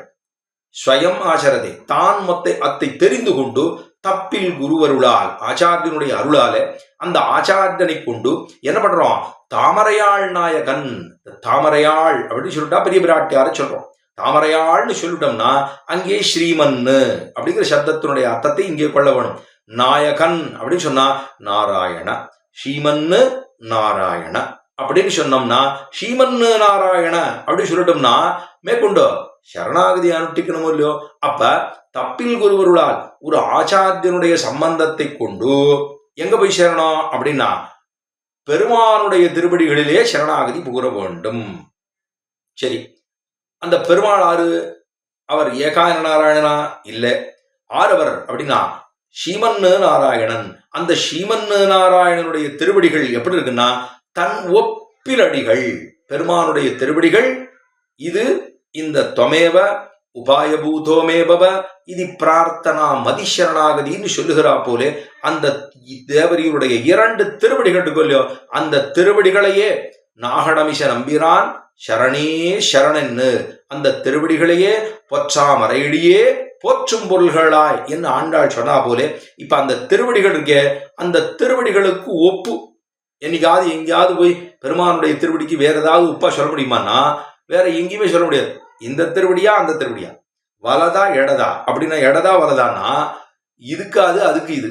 அப்ப கண்ணினுள்ளன ஒக்கின்னதேன்னு திருப்பான ஆழ்வார் தெரிவித்தாரோ இல்லையோ, அது அந்த திருவடிகள் 2 இவரோட கண்ணுக்கு உள்ள போயிடுதான். திருப்பானாழ்வாருடைய திருக்கண்களுக்குள்ளே இந்த 2 திருவடியும் பார்த்துட்டே இருந்தது. என் கண்ணுக்குள்ளேயா போகணும்? அவர் ஆச்சரியப்படுறார். என் கண்ணுக்குள்ள போகுமா அப்படின்னா திருக்கமலபாதம் வந்து என் கண்ணிலுள்ளன ஒக்கின்னதே. இப்ப தன் ஒப்பில் அடிகள் நமக்குள்ளத்து வைப்பு, நம்ம மனசுக்குள்ள. ஏன்னா ஆச்சாரியனுடைய சம்பந்தத்தை கொண்டு ஆச்சாரிய சம்பந்தத்தை ஏற்படுத்தும், அது குருகுருளாலே. தாமரையாள் நாயகனிடத்துல போய் சேர வேணும் என்பதற்காக சரணாகதியை அனுஷ்டித்தோம். தன்னொப்பிலடிகள் பெருமானந்த நாயகனாக இருக்கக்கூடிய நாராயணனுடைய ஸ்ரீமன் நாராயணனுடைய திருவடிகள் ஒப்பில்லாத அடிகள். அந்த ஒப்புயே அதற்கு ஒப்பு உண்டா? எம்பெருமான சொல்ற போதே ஒத்தார் மிக்கார் ஒத்தார் மிக்காரை இளையாய மாமாயான்னு ஆழ்வாருடைய திருவாக்கொல்லியோ. அப்ப எம்பெருமானுக்கு ஆறான் நிகரானவர்கள் உண்டா? பெருமானுக்கு நிகரானவர்கள் ஆறான் உண்டானா ஒத்தார் இல்ல, மிக்கார் இல்ல. ஒத்தாரும் இல்லை மிக்காரும் இல்லை. அந்த பிறப்பிலியாக எம்பெருமானுக்கு பிறப்பென்பது இல்லை. அந்த பிறப்பில்லாது இருக்கக்கூடிய எம்பெருமான் அவனை போய் ஆறான் இவர் ஒப்புன்னு சொல்ல முடியுமான்னா சொப்பு இல்லை. மூவரில் முதல்வனாயன்னு தெரிவித்தாரோ இல்லையா ஆழ்வார். ஆக மூவரில் முதல்வனாய, எல்லாருக்கும் முதலாக இருக்கக்கூடிய ஆதிநாராயணனாக இருக்கக்கூடிய எம்பெருமான் நாராயணாத் பிரம்மாஜாயதே நாராயணாத் ருத்ரோஜாயதே என்று சொல்லுகிறோமே. ஆக எம்பெருமான் அவனுடைய திருவடிகள் மாத்திரம் ஒப்பில்லாத திருவடிகள். அந்த திருவடிகள் எப்படி இருக்கணுமா நமக்குன்னா நமக்கு உள்ளத்து வைப்பு, அது ஒரு சேம நிதி, பிக்சட் டெபாசிட் மாதிரி வச்சுக்கணும். பெருமானுடைய திருவடிகள் நமக்கு எப்போதுமா பெருமான் திருவடியே தஞ்சம் அப்படின்னு சொல்றோம். பெரியவர்கள் எல்லாம் அடிக்கடி அவ சொல்லுவா எம்பெருமான் திருவடியே தஞ்சம் அப்படின்னு சொல்லுவா. அப்ப எம்பெருமான் திருவடியே தஞ்சம் அப்படின்னுட்டோம்னா அதுக்குள்ள எல்லாம் அடக்கம். சரணாகதி பண்ணி எப்ப எத்தனை வயசு பண்ணாலோ அத்தனை வயசுலேருந்து எம்பெருமான் திருவடியே தஞ்சம் அப்படின்னுட்டோம்னா எனக்கு ஒன்றும் இதுல ஒன்றும் கட்டமே இல்லை, எனக்கு ஒன்றும் பொறுப்பே கிடையாது, ஒன்றும் பொறுப்பிலனாகி அப்படின்னு ஆழ்வார் தெரிவித்தாரோ இல்லையோ. அப்ப ஒன்றும் பொறுப்பிலனாகினா அங்க வேற அர்த்தம். ஆனா இங்க நமக்கு எந்தவித கட்டமும் இல்லாம என்னிடத்துல ஒண்ணும் இல்லை, கை முதல் இல்லை என்னிடத்துல. அதே போல அனன்ய கதி, வேற கதியும் இல்லை. அதாவது ஆகிஞ்சன்யம் அனன்ய கதித்வம். இப்ப சரணாகதன் பண்ணுட்டான் அப்படின்னா என்னிடத்துல ஒன்றும் பண்ண முடியலன்னு தானே, என்னிடத்துல ஒண்ணும் இல்லை. அதே போல இவனை தவிர வேற இல்லை, இதுதானே அர்த்தம். அப்ப இந்த அர்த்தம் ஏற்படும்படியா உள்ளத்து வைப்பென்னு நம்முடைய உள்ளத்திலே பெருமானுடைய திருவடிகளே எல்லாம் என்று கொண்டிருக்கக்கூடிய தெரியிருப்பார்கள். அப்படி நினைத்த மகா விஸ்வாசத்தோடு இருக்க வேணும். இதைத்தான் சரணாகதிக்கு ரொம்ப முக்கியமான விஷயமே. அது ரக்ஷிஷ்யதி விஸ்வாசா. ரக்ஷிஷ்யதி என்ன, அவன் ரட்சிப்பான்கிறதுல இருக்கக்கூடிய விஸ்வாசம். அவனே ஆனுகூல்யஸ்ய சங்கல்பா பிராதிகூல்யஸ்ய வர்ஜனம் ரக்ஷிஷ்யதி விஸ்வாசா கோப்ரத்த வர்ணந்ததா கார்பண்யம் ஆத்ம நிக்ஷேபே ஷட்விதா சரணாகதின்னு 6 விஷயங்களா சொல்லுகிறார்களோ இல்லையோ. அந்த சரணாகதி ஆச்சாரியன் நமக்கு அந்த சரணாகதியை அதை பண்ணி வச்சுட்டு அவர் இந்த சிஷ்யன்பால் இருக்கக்கூடிய கிருபையை கொண்டு இந்த பெருமானுடைய திருவடிகளே தஞ்சம் என்ன அவரிடத்திலே பிரார்த்தித்து அவரோட சொன்னார், எம்பெருமானே எல்லாம் அப்படிங்கிறத கொள்ள வேணும் என்ன. அதைத்தான் சேம வைப்புன்னு தெரியிருப்பார்கள். என்ன பண்ணுவாளாம், எங்க போய் சேர்ந்துருவான்ங்கிறான். தேசு பொலி வைகுந்த தேறியிருப்பார் பணிகட்கேந்து. இதுல ரொம்ப ஆச்சரியமான அர்த்தம். எங்க போய் சேருவா இவா அப்படின்னா தேசு பொலி வைகுந்தம். வைகுந்தம்னா தேசு பொலி வைகுந்தம். ஏன்னா அங்க இருக்கிறது பூரா எல்லாமே அப்ராகிருதமாக இருக்கக்கூடியதோ இல்லையோ. சாதாரணமா சொல்லலாமா வைகுந்தம். சில பேருக்கு எப்போதும் குறைஞ்சுட்டே இருக்கிறது வழக்கமாக இருக்கும். எப்போ பார்த்தாலும் வைகுந்தம் வைகுந்தம் சொல்லிட்டே இருக்கா இவா எதை எடுத்தாலும் இந்த சீவீட்டு வாழலாம் வாய திறந்தாலே வைகுந்தம் வைகுந்தங்கிறா. எப்போ வைகுந்தம் போகிறது எப்போ வைகுந்தம் போகிறது அப்படின்னா அர்ச்சிராதி மார்க்கத்தை நிச்சயம் நினைத்து கொள்ள வேண்டும். திருமலை போகிறோம்னு நினைச்சுக்கணுமா? அதே போல அக்ரூர யானம், அக்ரூரர் கண்ணனை போய் பார்க்கணும்னு நினைச்சாரு இல்லையோ, அத்தை நினைச்சுக்கணுமா? அதே போல அர்ச்சிராதி மார்க்கத்தில் எப்படி போவோம்னு பாரிக்க வேண்டுமா? நிச்சயமே பாரிக்க வேண்டும்னு சொல்றா. அப்ப நம்ம எங்க போய் சேர போற? இவர்கள் எங்க போயிருப்பா? மகா விசுவாசத்தோடு சரணாகதி செய்ததான இவர்கள் எங்க போய் சேர போறா? ஏன்னா தேறியிருப்பார்கள் தேசுபொலி வைகுந்தத்து ஏறியிருப்பார் பணிகட்கேந்து என்று சொன்னார். ஆஹா, இந்த துவயமந்திரம் முதல்ல சொன்னது ஸ்ரீமன்னம், இரண்டாவது சொன்னது அதாவது தாமரையாள்னு சொன்னது ஸ்ரீமன்னு, நாயகன்னு சொன்னது நாராயணன். ஆக துவயமந்திரத்துல இருக்கு, துவயமகாமந்திரத்துல இருக்கக்கூடிய துவயத்துல இருக்கக்கூடிய, ஏன்னா அது மந்திர ரத்னம்னு கொள்ளப்படுகிறதோ இல்லையோ துவய, அதுல பூர்வ வாக்கியத்தாலே சரணாகதி சொல்லி உத்தர வாக்கியத்தாலே கைங்கரியத்தை சொல்லி, அப்ப 2 வாக்கியத்தினாலே எல்லாவற்றையும் முடித்து கொண்டிருக்கக்கூடிய, அதுதான் ரொம்ப உயர்ந்தது. அதாவது சந்தத ஸ்புரிதாதரம்னு சொல்லுவார்கள். வாயில சொல்லி சொல்லி சொல்லி சொல்லி இந்த துவயத்தை உச்சரித்து உச்சரித்து அப்படியே அது அப்படியே மணக்க ஆரம்பித்து விடுகிறது அப்படி சொல்லுவா. அவர்கள் எல்லாம் துவயத்தையே சொல்லிருப்பா. பூர்வர்கள் எல்லாம் எங்க போனாலும் சரி துவயத்தை உச்சரித்து கொண்டே இருப்பார்கள். துவயம் அத்தானுசந்தானேன சக யாவச்சரீரவாதம் அத்தைவ ஸ்ரீரங்கே சுகமாஸ்வன் எம்பெருமானாரும் தான் தெரிவித்தாரோ இல்லையோ, அந்த துவயமகாமந்திரத்தில் இருக்கக்கூடியது. ஆக முதல்ல தாமரையாள்னு சொன்னா ஸ்ரீமன்னு, நாயகன்னு சொன்னா அதாவது நாயகன்னு சொன்னா அது நாராயணன். ஆக நாராயண 2ஐயும் சொன்னபடினாலே நமக்கு இதை சொல்லிட்டோம் அப்படின்னு சொன்னா ஒப்பில் அடிகளோ இல்லையோ அந்த திருவடியிலே இருக்கக்கூடிய விசுவாசம் மகா விசுவாசமாக இருக்க வேண்டும். ஆக அடைக்கலம் சரணாகதி அப்படின்னு சொல்றோம்னா சரணாகதனுக்கு இருக்கக்கூடியது. நம்ம சரணாகதி பண்ணிட்டோம். பெருமாளுக்கு என்ன குணம் இருக்கணும்? பெருமாளுக்கு அனந்தமான கல்யாண குணங்கள். அவனுக்கு முக்கியமாக இருக்கக்கூடியதுன்னு சொன்னா வாத்சல்யம் உண்டு, சுவாமித்தம் உண்டு, சௌசீல்யம் உண்டு, சௌலபியம் உண்டு, இதெல்லாம் இருக்கும் இல்லையோ. அப்படி எம்பெருமானுக்கு இத்தனை கல்யாண குணங்கள் இருக்கின்றபடியினாலே அவன் எப்படி இருப்பான்? அவன் உயர்ந்தவனா இருக்கான், ஒத்தாரா இருக்கான், மிக்காரா இருக்கான். அவனுடைய திருவடிகள் ஒப்பிலடிகளாக உள்ளது. அதை நினைச்சுட்டு ஒருத்தன் மனதுக்குள்ள விசுவாசத்தோடு இருந்தானே ஆனால் அவன் எங்க போய் சேர்றானா? தேசுபொலி வைகுந்தம், உயர்ந்ததாக இருக்கக்கூடிய, அது ஒரு நாளும் திரும்ப வருதலில்லாது இருக்கக்கூடியதான அப்பேற்பட்டதான உயர்ந்த இடத்தை சென்று கட்டுகிறான். பொலி வைகுந்தம், ரொம்ப உயர்ந்ததான வைகுந்தம். அது ஒரு தடவை போயிட்டான்னு சொன்னா திரும்ப வருதல் இல்லாது இருக்கக்கூடிய நச்சபுனராவர்த்ததே நச்சபுனராவர்த்ததே என்று சொல்லும்படியா இமையோர்கள் வாழக்கூடிய தனிமுட்டையாக அது மாக வைகுந்தமாக, அதோ அங்க இருக்கக்கூடிய கலங்கா பெருநரமாக இருக்கக்கூடிய ஸ்ரீவைகுண்டத்தை போய் சேருகிறான். போனா அங்க போய் ஏறிட்டான். வைகுந்தத்தேறி இருப்பார் பணிகட்கு ஏய்ந்து, பணிகள்லாம் பண்றாளாம். இது எப்படி நினைச்சுக்கணும்னா மானசமான சரணாகதி, மானச ஸ்வீகாரம்னு சொல்றான். அப்ப மானசமாக நினைத்து கொள்ள வேண்டும், நான் எம்பெருமானிடத்துல போய் சேர்ந்துருவோம் அப்படின்னு சொல்றோம். ஆஹா, வைகுந்தத்துல போய் சேர்ந்துட்டு கைங்கரியம் பண்ணணும். ஏன்னா அதான் இங்க சொல்றார், ஏறி இருப்பார் பணிகட்கு ஏய்ந்து. பணிகள் அங்க போய் பண்றோம், போய் பண்ண அங்க போய் சேர்ந்ததுக்கு பிறகு என்ன பண்ணுவோம்? அப்படி மேலே கீழே சுத்திட்டு போமா? கிழக்கையும் மேற்கையும் வடக்கையும் தெற்கையும் போயிட்டு இருக்க போறோமான்னா அது தெரியாது. அங்க போனா என்ன பண்ணுவோம் அப்படின்னா இடையூறு இல்லாது இருக்கக்கூடிய, எப்போதுமாக சதா சர்வகாலமும் எம்பெருமானுக்கு கைங்கரியத்தை பண்ணி கொண்டு இருப்போம். இங்க இருந்தா நித்தியமாக கைங்கரியமாக இராது. இங்க இருந்தா இங்க இருக்க முடியும். இந்த லோகத்துல இருந்தோம்னா நித்தியமா நம்ம கைங்கரியம் பண்ணணும்னு நினைச்சுதான் பண்றோம். ஆனா அது நிச்சயமாக பண்ண முடிகிறதா? நித்தியமாக பண்ண முடிகிறதானா அங்க போனாலாம் பெருமாளுக்கு நித்தியமாக இருக்கக்கூடிய கைங்கரியத்தை பண்ணுகிறோம். அந்த கைங்கரியத்தை தான் புருஷார்த்தம். புருஷார்த்தம் என்ன? எம்பெருமானுடைய முகமலர்ச்சி, முகோல்லாசத்துக்காக பண்ணக்கூடியதான கைங்கரியம். அதை பண்றோம். பண்ணுடா இப்ப இந்த பணிகட்கு ஏய்ந்துன்னு சொன்னாரோ இல்லையோ, இந்த கைங்கரியத்தை என்னவா சொல்லணும்? இது எந்த கைங்கரியத்தை எதோட ஒப்பிடணும்னு பார்த்தார் சுவாமி. அதுக்கு சொல்றார், பணிகட்கேய்ந்துன்னு சொன்னா அது திருவனந்தாழ்வான் என்னெல்லாம் கைங்கரியம் பண்றாரோ அந்த மாதிரி கைங்கரியம் பண்ணணும். திருவனந்தாழ்வான் எத்தனை கைங்கரியம் பண்றாரோ அந்த அளவுக்கு கைங்கரியத்தை பண்ண வேணும்னா, சென்னால் உடையாம் இருந்தா சிங்காசனமாம், நின்னால் மரவடியாம், நெல்கடலுடன் புனையாம், மடிவிளக்காம், பும்பட்டாம், புல்குமனையாம் திருமார் கரவு என்று சொல்லுகிறா போலே அத்தனை கைங்கரியம் பண்ணும்படியாக இருக்க வேணும் அப்படின்னு சொல்லி முடிக்கிறார் 26. 27வது பாசுரம் அடுத்தது.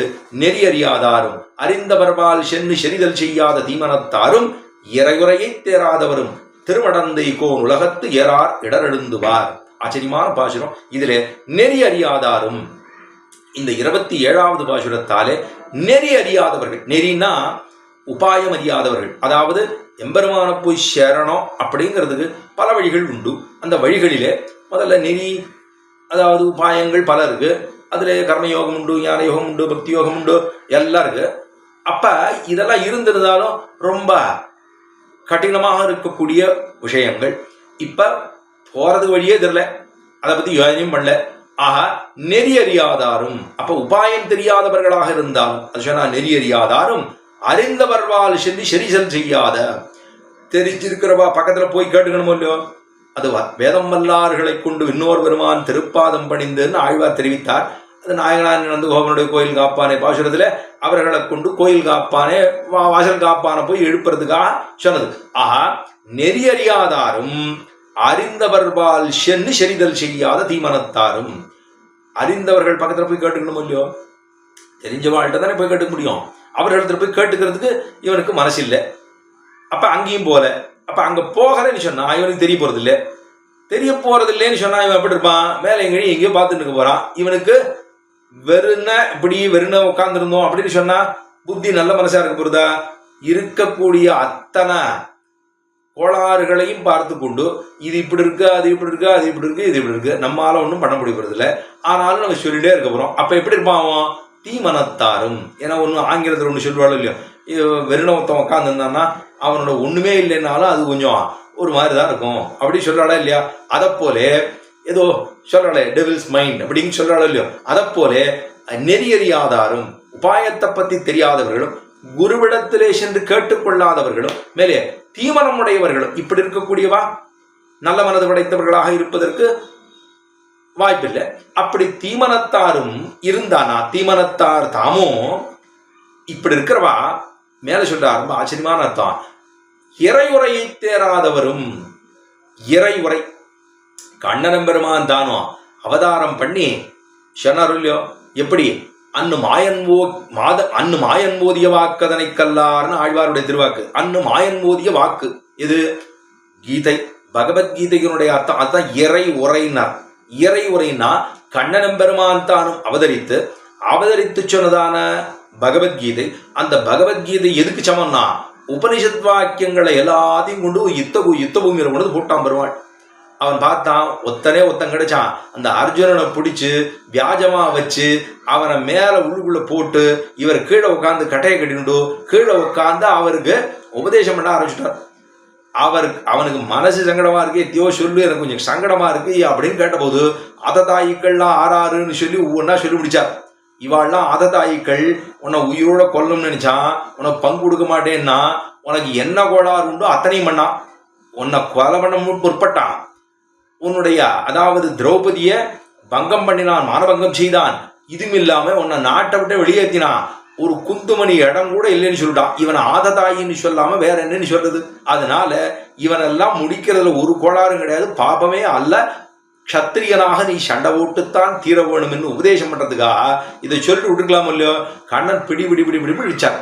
பிடிச்சு ஒரு 18 அத்தியாயத்துல அவனுக்கு சொல்ல வேண்டியதெல்லாம் சொல்லி பக்தி யோகம், ஞான யோகம் என்ன, பக்தி யோகம் என்ன, சரணாகதி என்ன, பிரபத்தி என்ன எல்லாம் சொல்லி இதெல்லாத்தையும் விடுன்னு கடைசியில் சொல்லி எல்லாவற்றையும் விடு கடைசியில் சொல்லிட்டார். சர்வதர்மான் பரித்யஜ்ய மாம் ஏகம் சரணம் பிரஜ அஹம் தா சர்வபாபேபியோ மோக்ஷயிஷ்யாமி மாசுஜா. சோகப்படாதேன்னு சொல்றதுக்காக எல்லா விதமான தர்மங்களும் எதெல்லாம் மோட்சத்துக்கு போறது சங்கடமா இருக்கோ அதெல்லாம் விடுடு. மாம் ஏகம் சரணம் பிரஜ, என் ஒருவனையே தஞ்சமாக பத்து. அஹம் தா சர்வபாபேபியோ, நான் எல்லா விதத்திலும் உயர்ந்தவனாக இருக்கக்கூடிய நான், தா எல்லாவற்றிலும் நீச்சனாக மட்டமாக இருக்கக்கூடிய உன்னை சர்வபாபேபியோ மோக்ஷயிஷ்யாமி மாசுஜா, அந்த எல்லா விதமான பாவங்களில் நின்று உன்னை விடுவிக்கிறேன், சோகப்படாதேன்னு சொன்னானோ இல்லையோ.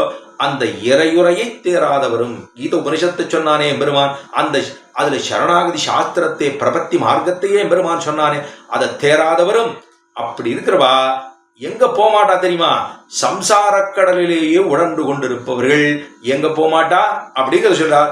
திருமடந்தை கோன் உலகத்து, ஒவ்வொரு இடத்துலையும் திருமகள் திருமகள் திருமகள் ஓ அம்பியை கோன்னு ஆரம்பிச்சார். அங்கே திருமகள் நாயகன்னு சொல்லி ஆரம்பிச்சார். அடுத்ததுல இப்ப சொல்றார் திருமடந்தை கோன் உலகம். திருமடந்தை கோன் உலகம் ஸ்ரீவைகுண்டத்தை சொல்றார். திருமடந்தை கோன் உலகம். திருமடந்தை பெரிய பிராட்டியார், பெரிய பிராட்டியார் கோன் அப்படின்னு இருக்கக்கூடிய திருமகள் கேள்வனாக இருக்கக்கூடிய கோன், அங்க இருக்கக்கூடிய ஸ்ரீமன் நாராயணன். அந்த பெருமாள் இருக்காரு, அவனுடைய உலகம் என்ன அப்படின்னா அது அங்க இருக்கக்கூடிய நித்திய விபூதியாக இருக்கக்கூடிய ஸ்ரீவைகுண்டம் இருக்க பரம வியோம்னு சொல்லுகிறோமே, அப்பேற்பட்டதான இருக்கக்கூடிய மாக வைகுந்தம் என்று சொல்லுகிறோமே, அந்த இடத்துல உலகத்து ஏறார். அங்க போக மாட்டான். ஏன்? நெறி தெரிஞ்சுக்க வரல, தெரிஞ்ச வாட்ட கேட்டுக்கல, தீமனமா இருக்கு. எம்பெருமான் சொன்ன கீதோபனிஷத்தையும் தெரிஞ்சுக்கல. அப்புறம் என்ன பண்ணலாம் அப்படின்னு பார்த்தார். தேராதவரும் திருமணந்தகோன் உலகத்து ஏறார் இடரெழுந்துவார். இந்த லோகத்துல தான் இருப்பா அப்படின்னு சொல்லி முடித்தார். 27 28 சரணாகதியினுடைய உண்மகள். சரணாகதிங்கிறது எத்தனை தூரம் உயர்ந்தது அதை சொல்ல வேண்டாமா என்று ஆரம்பித்து சொன்னதுதான் இந்த பாசுரம். சரணாகதி மத்தோர் சாதனத்தை பத்தில் அரணாகாது அஞ்சனதன் சேயை முரண்நழிய கட்டிய வேறோர் கயிறு கொண்டார் பதன் முன் விட்டபட போல் விடும் என்று இந்த பாசுர 28வது பாசுரத்திலே சரணாகதி மத்தோர் சாதனத்தை பத்தில் அரணாகாது அஞ்சனதன் சேயை முரண்நழிய கட்டிய வேறோர் கயிறு உண்டார் பதன் முன் விட்டபட போல் விடும் அப்படின்னு இந்த பாசுரம் என்ன அர்த்தங்கிறது பார்க்குறோம்.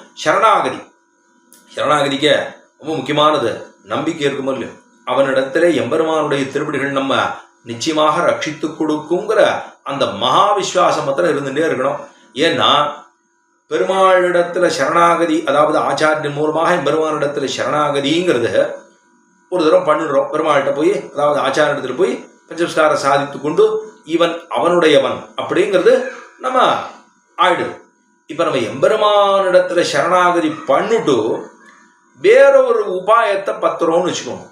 இல்லையே பெருமாள் இப்படியா இப்படியா, சில பேர்லாம் எல்லாம் பண்ணுதுப்பா, ஆனா திங்கட்கிழமை ஒரு நாள், செவ்வாய்க்கிழமை ஒரு இடம், புதன்கிழமை ஒரு இடம், வியாழக்கிழமை ஒரு இடம், வெள்ளிக்கிழமை ஒரு இடம், திருப்பி சனிக்கிழமை இங்கே, இப்படியே போயிட்டு இருந்தோம்னா வேறொரு உபாயத்தை பற்றி கொண்டு எம்பெருமான பற்றுவதற்கு சரணாகதிங்கிற ஒரு மார்க்கத்தை பிடித்து பெருமாள் திருவடியில் விழுந்துட்டோம் அப்படின்னு சொன்னா மற்றொரு விஷயத்தை நாம் நினைப்பது என்பது தகாது.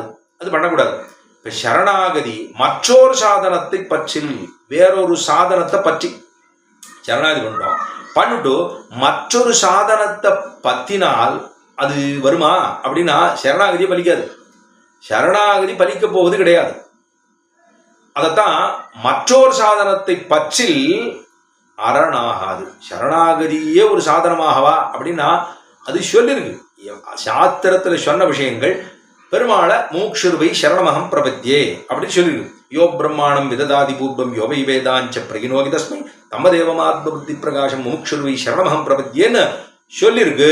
எம்பெருமானுடைய திருவடிகளை சரணாகதியாக பற்ற வேணும் யாரொருத்தன் உந்தீகமலத்திலிருந்து தன்னுடைய, அதாவது உந்தீகமலத்திலிருந்து பிறவனை படைத்தானோ, அது தொடக்கமாக இந்த உலகத்தை படைத்தானோ, ஒன்னி உலகம் படைத்தான் கவியேற்குன்னு ஆழ்வார் சொன்னது போல இந்த எம்பெருமான் முன்னீர் ஞாலம் படைத்து எம் முகில் பண்ணனே அந்நாள் நீ தந்த ஆக்கையின் வழி விடல்வேன்னு ஆழ்வார் சொன்னதுக்குனாங்க. இந்த உலகத்தையே படைத்தானே எம்பெருமான். படைத்தவன் முதல்ல பிரம்மா படைச்சான். பிரம்மாவை படைத்து அது தொடக்கமாகத்தான் முன்னாடி. அப்ப நான்முகன நாராயணன் படைத்தான். நான்முகனும் தான் முகமாய் சங்கரனத்தான் படைத்தான். யான்முகமாய் அந்தாதி மேலிட்டறிவித்தேன் ஆழ்பொருளை சிந்தாமல் கொள்வினீர் தேர்ந்துன்னு ஆழ்வார் திருவழிப்பிரானுடைய திருவாக்கொல்லியோ. ஆஹா, நான்முகனை நாராயணன் படைத்தான். முதல்ல படைச்சாரோ இல்லையோ, படைச்சுட்டா அவர் தான் முதல்ல குழந்தை பிறந்துட்டார். நாட்டை படை என்று அயன் முதலா தந்த நரிமா மலர் உந்தின்னு நாச்சியாருடைய திருவாக்கொல்லியோ. நாட்டை படை என்று அயன் முதலா தந்த நரிமாமல், முதல்ல ஒரு ஏகவசனத்துல நாட்டை படை அப்படின்னு சொல்லிட்டாராம். நீ படைக்கணும் அப்படின்னா இவர் பெத்தவர் சொல்லாம என்ன பண்ணுவார், அத்தை சொல்லிட்டார் படைன்னு சொல்லிட்டு அவருக்கு வியக்தி சிருஷ்டி. இவர் பண்றது பூரா சமஷ்டி சிருஷ்டி. எம்பெருமான் பண்ணுவது சமஷ்டி சிருஷ்டி. பிரமனுக்கு கொடுத்தது வியக்தி சிருஷ்டி. இத்த கொடுத்து நீ பண்ணுட்டார். இப்ப இவரை படைச்சதுக்கு அப்புறம் மிச்ச எம்பெருமான சரணாகதி அடைந்த பிற்பாடு மித்தொரு சாதனத்தை பத்தலாமா? மத்தொன்னு இருக்கு. அதுல பத்தினா சீக்கிரம் போயிடலாம், இதுல பத்தினா சீக்கிரம் போயிடலாம், இந்த சம்பிரதாயத்தில் இப்படி சொல்றா, அது பண்ணலாமா, இது பண்ணலாமா, இப்படி செய்யலாமா, அப்படி செய்யலாமான்னு மற்றொரு சாதனத்தை பற்றில் இதுவே உபாயமாகாது. அதாவது நஞ்சீர் இடத்துல போய் கேட்டலாம், சுவாமி விடுறது உபாயமா பத்துறது உபாயமா? சுவாமி சில விஷயங்கள்லாம் விட சொல்லியிருக்கா விட்டுட்டேன், சில இதெல்லாம் பத்த சொல்லியிருக்கா பத்துட்டேன். இப்போ இது விடுறது உபாயமா பத்துறது உபாயமான்னு கேட்ட சொல்லியிருக்கா. அவர் சொல்றார், விடுவதும் உபாயமாகாது, பற்றுவதும் உபாயமாகாது, விடுவித்து பற்றுவித்துக் கொள்ளுகிற எம்பெருமானுடைய திருவடிகளே உபாயுபேயம் என்று இருக்க வேணும். அப்படி சொல்லிட்டோம்னா இப்ப இவ்வளவு தூரம் இருக்கேன்னா இந்த அளவுக்கு நமக்கு மனோபாவம் ஏற்பட வேண்டும். சொல்லுவா. ஆஹா, மற்றொரு சாதனத்தை பத்தில் அரணாகாது. அது ஒரு நாளும் சரணாகதி பலிக்கவே போறதில்லை, சரணாகதி பலிக்கவே போறதில்லை. இதுக்கு ஒரு உதாரணம் சொல்றார். அஞ்சனதன் சேயை முரணழிய கட்டிய வேறோர் கயிறு கொண்டார் பதன் முன் விட்டப்படையில் போல் விடும். இப்போ ராமாயணத்தின் போது இங்கிருந்து ஹனுமன்னு போனார். அங்க போய் பூரா அசோக வனத்தை பூரா துவம்சம் பண்ணிட்டாரா இல்லையா? அங்கங்க போயிட்டு சீதா பிராட்டியை சேமிச்சுட்டார். இதுக்கு எல்லாம் பண்ணி கடைசியா கொளுத்தி விட்டு பூரா எல்லாத்தையும் துவம்சம் பண்ணிட்டார். இந்திரஜித் வந்தான், அவன் நேர பிரம்மாஸ்திரத்தை விட்டு கட்டுட்டான். கட்டியாச்சு. கட்டின பிற்பாடு அவனுக்கு ஒரு சந்தேகம், இந்த பிரம்மாஸ்திரம் வேலை பண்ணுவா பண்ணாதான் அப்படின்னு ஒரு சந்தேகம் வந்துருது. தான் வேற ஒரு அஸ்திரத்தை போட்டு கட்ட ஆரம்பிச்சிட்டான். கட்டுட்டான்னா இப்ப பிரம்மாஸ்திரம் அவிழ்ந்து போடும். ஏன்னா பிரம்மாஸ்திரத்தை போய் ஒருத்தர் சந்தேகப்பட்டானோ இல்லையா? இப்ப எம்பெருமானுடைய சரணாகதியை போய் சரணாகதிங்கிற அந்த சாஸ்திரத்தாலே சொல்லப்பட்டது, ஆச்சாரியன் மூலமாக செய்விக்கப்பட்டது. அதை போய் எம்பெருமானுடைய ஒப்பிலடிகளிலே நம்பிக்கை இல்லாமல் மகாவிஸ்வாசம் இல்லாமல் வேறொரு உபாயத்தை பண்ணுவோமா அப்படின்னு எத்தை தின்னால் பித்தம் தெளியுங்கிற அளவுக்கு போய் இத்த பிடிக்கிறேன் அத்தை பிடிக்கிறேன்னு சொல்லி போனோம் என்னால் அப்ப என்ன ஆகும்? பெருமாளுடைய அவன் பண்ணது சரணாகதியை போய் ஏதோ ஒரு வியாபாரமா எத்தையோ ஒன்று பண்ற மாதிரி அடுத்து அப்ப அது நிக்குமானா பலிக்க போவது கிடையாது. அதனால தான் என்ன சொன்னா, அஞ்சனதன் சேயை அஞ்சனை அஞ்சனா கர்ப்பசம்பூதம் அஞ்சனுடைய பிள்ளை தானே அனுமன். அந்த அனுமனை இந்திரஜித்து தானும் முரணழிய கட்டியதான அவன் பிரம்மாஸ்திரம் போட்டு கட்டினான். வேறொரு கயிறு கொண்டார் தன்பதன் முன். அந்த இதை கட்டினதுக்கு அப்புறம் சும்மா இருக்கணுமா இல்லையா? பிரம்மாஸ்திரத்தை போட்டு கட்டிருக்கான். கட்டுட்டா அதுல நம்பிக்கை இல்லை பாருங்க. அப்ப அந்த நம்பிக்கை இல்லாதபடியினால வேறொரு கயிறை போட்டு கட்டினான்னு சொன்னா பிரம்மாஸ்திரத்துக்கு போய் நம்ம இழிவு தானே ஏற்படுத்துறோம். இப்ப சரணாகதியை பண்ணிட்டு போய் வேறொன்னு போய் பத்தினோம்னு சொன்னா அப்ப ஒருத்தர்கிட்ட காரியம் ஒரு சகாயம் பண்ணணும், அவர்கிட்ட போய் கேட்டே இருந்துட்டு அவர் ரொம்ப சுந்தரா இருப்பார். அவரை விட்டுட்டு அவருக்கு கீழே இருக்கக்கூடிய ஒருத்தனை போய் திரும்ப பிடிச்சு இவர் பண்ணிட்டு வரும் இல்லையா, நீ கொஞ்சம் பண்ணி கூட அப்படின்னா அவர் போய் எத்தியாவது சொன்னார்னா உள்ளதும் போச்சு ஏதோ கண்ணுங்கிறாரு அந்த மாதிரி ஆயிடும். அப்ப அது முடியுமா? பண்ண முடியாது. அதனாலதான் கயிறு கொண்டார் பதன் முன் விட்டப்பட போல் விடும் அப்படின்னு சொல்லி அவநம்பிக்கை இருந்திருந்ததென்னால் சரணாகதி ஒரு நாளும் பலிக்க போவதே கிடையாது. இதுதான் ஆழ்வார் சொல்லும்போது, புகழொன்னு இல்லாவடியே உன் அடிக்கீழ் அகர்ந்து உன் புகழ் இல்லை, நம்மிடத்துல புகழ் இல்லை, கை முதல் ஏதும் இல்லை, புகழொன்னு இல்லாவடியே உன் அடிக்கீழ் அமர்ந்து புகுந்தேனே, என்னிடத்தில் ஆகிச்சன்யம், நான் என்னாலே செய்து முடிக்க கூறிய காரியம் ஏதுமில்லை, என் நம்மால் ஒண்ணு முடியாது. அதுதான் சவாசனத்தை போல விடுனா சர்வபாபேபியோ மோக்ஷயிஷ்யாமி மாசுயான்னா சவாசனத்தை போல எல்லா ஆசனங்களும் பண்ணிட்டு கடைசியா சவாசனம் அப்படியே கைகளையும் அப்படியே கால்களெல்லாம் நல்லா நீட்டிட்டு அப்படியே நினைத்து கொண்டு அப்படியே படுத்துட்டு வேண்டியது. அப்ப அது சவாசனத்தை போல எல்லாத்தையும் விட்டுட்டோம்னா எம்பெருமான் திருவிழிகளை பார்த்துட்டோம் அப்படின்னு சொல்லிட்டோம்னா நம்பிக்கையோடு இருக்கணும். இந்த நம்பிக்கை தான் பரிபூர்ணமான நம்பிக்கை இருக்கணும். எம்பெருமானார் சொன்னார், உறங்காவலிதாசர் பிள்ளை உறங்காவலிதாசர் கேண்டே இருக்கும்போது என்னவோ இப்படி சொல்றே இப்படி ஆயிடுத்தேன்னா இல்லே, நம்ம பூர்வர்கள் எல்லாம் அதைத்தான் சொல்லியிருக்காங்க. அப்படி இருக்கிற போது அந்த வழியில வந்ததான நாமெல்லாம் அவர்கள் பத்தினா பெரிய நம்பிகள் ஆளவந்தாரை பத்தினார், ஆளவந்தார் மணக்கால் நம்பியை பத்தினார், மணக்கால் நம்பிகள் உய்யக்கொண்டாரை பத்தினார், உய்யக்கொண்டார் ராதபடிகளை பத்தினார். இப்படி பார்த்தோம்னா நம்மாழ்வாரை பத்தி, விஸ்வக்ஷேனரை பத்தி, பெரியவராட்டியாரை பத்தி, பெருமானுடைய திருவிகளை போய் சேரவே சேர வேணும் அப்படின்னு சொன்னாரோ இல்லையோ. ஆஹா, ஆச்சாரியனுடைய திருவடியை பற்றி அப்படின்னு சொல்றதுனாலதான் நம்ம சொல்ல முடியும் ஆச்சாரியன் திருவடி அப்படின்னு சொல்ல முடியும். ஆஹா, அவநம்பிக்கை இருந்திருந்ததுனால் ஒரு நாள் சரணாகதி பலிக்க போறதே இல்லை.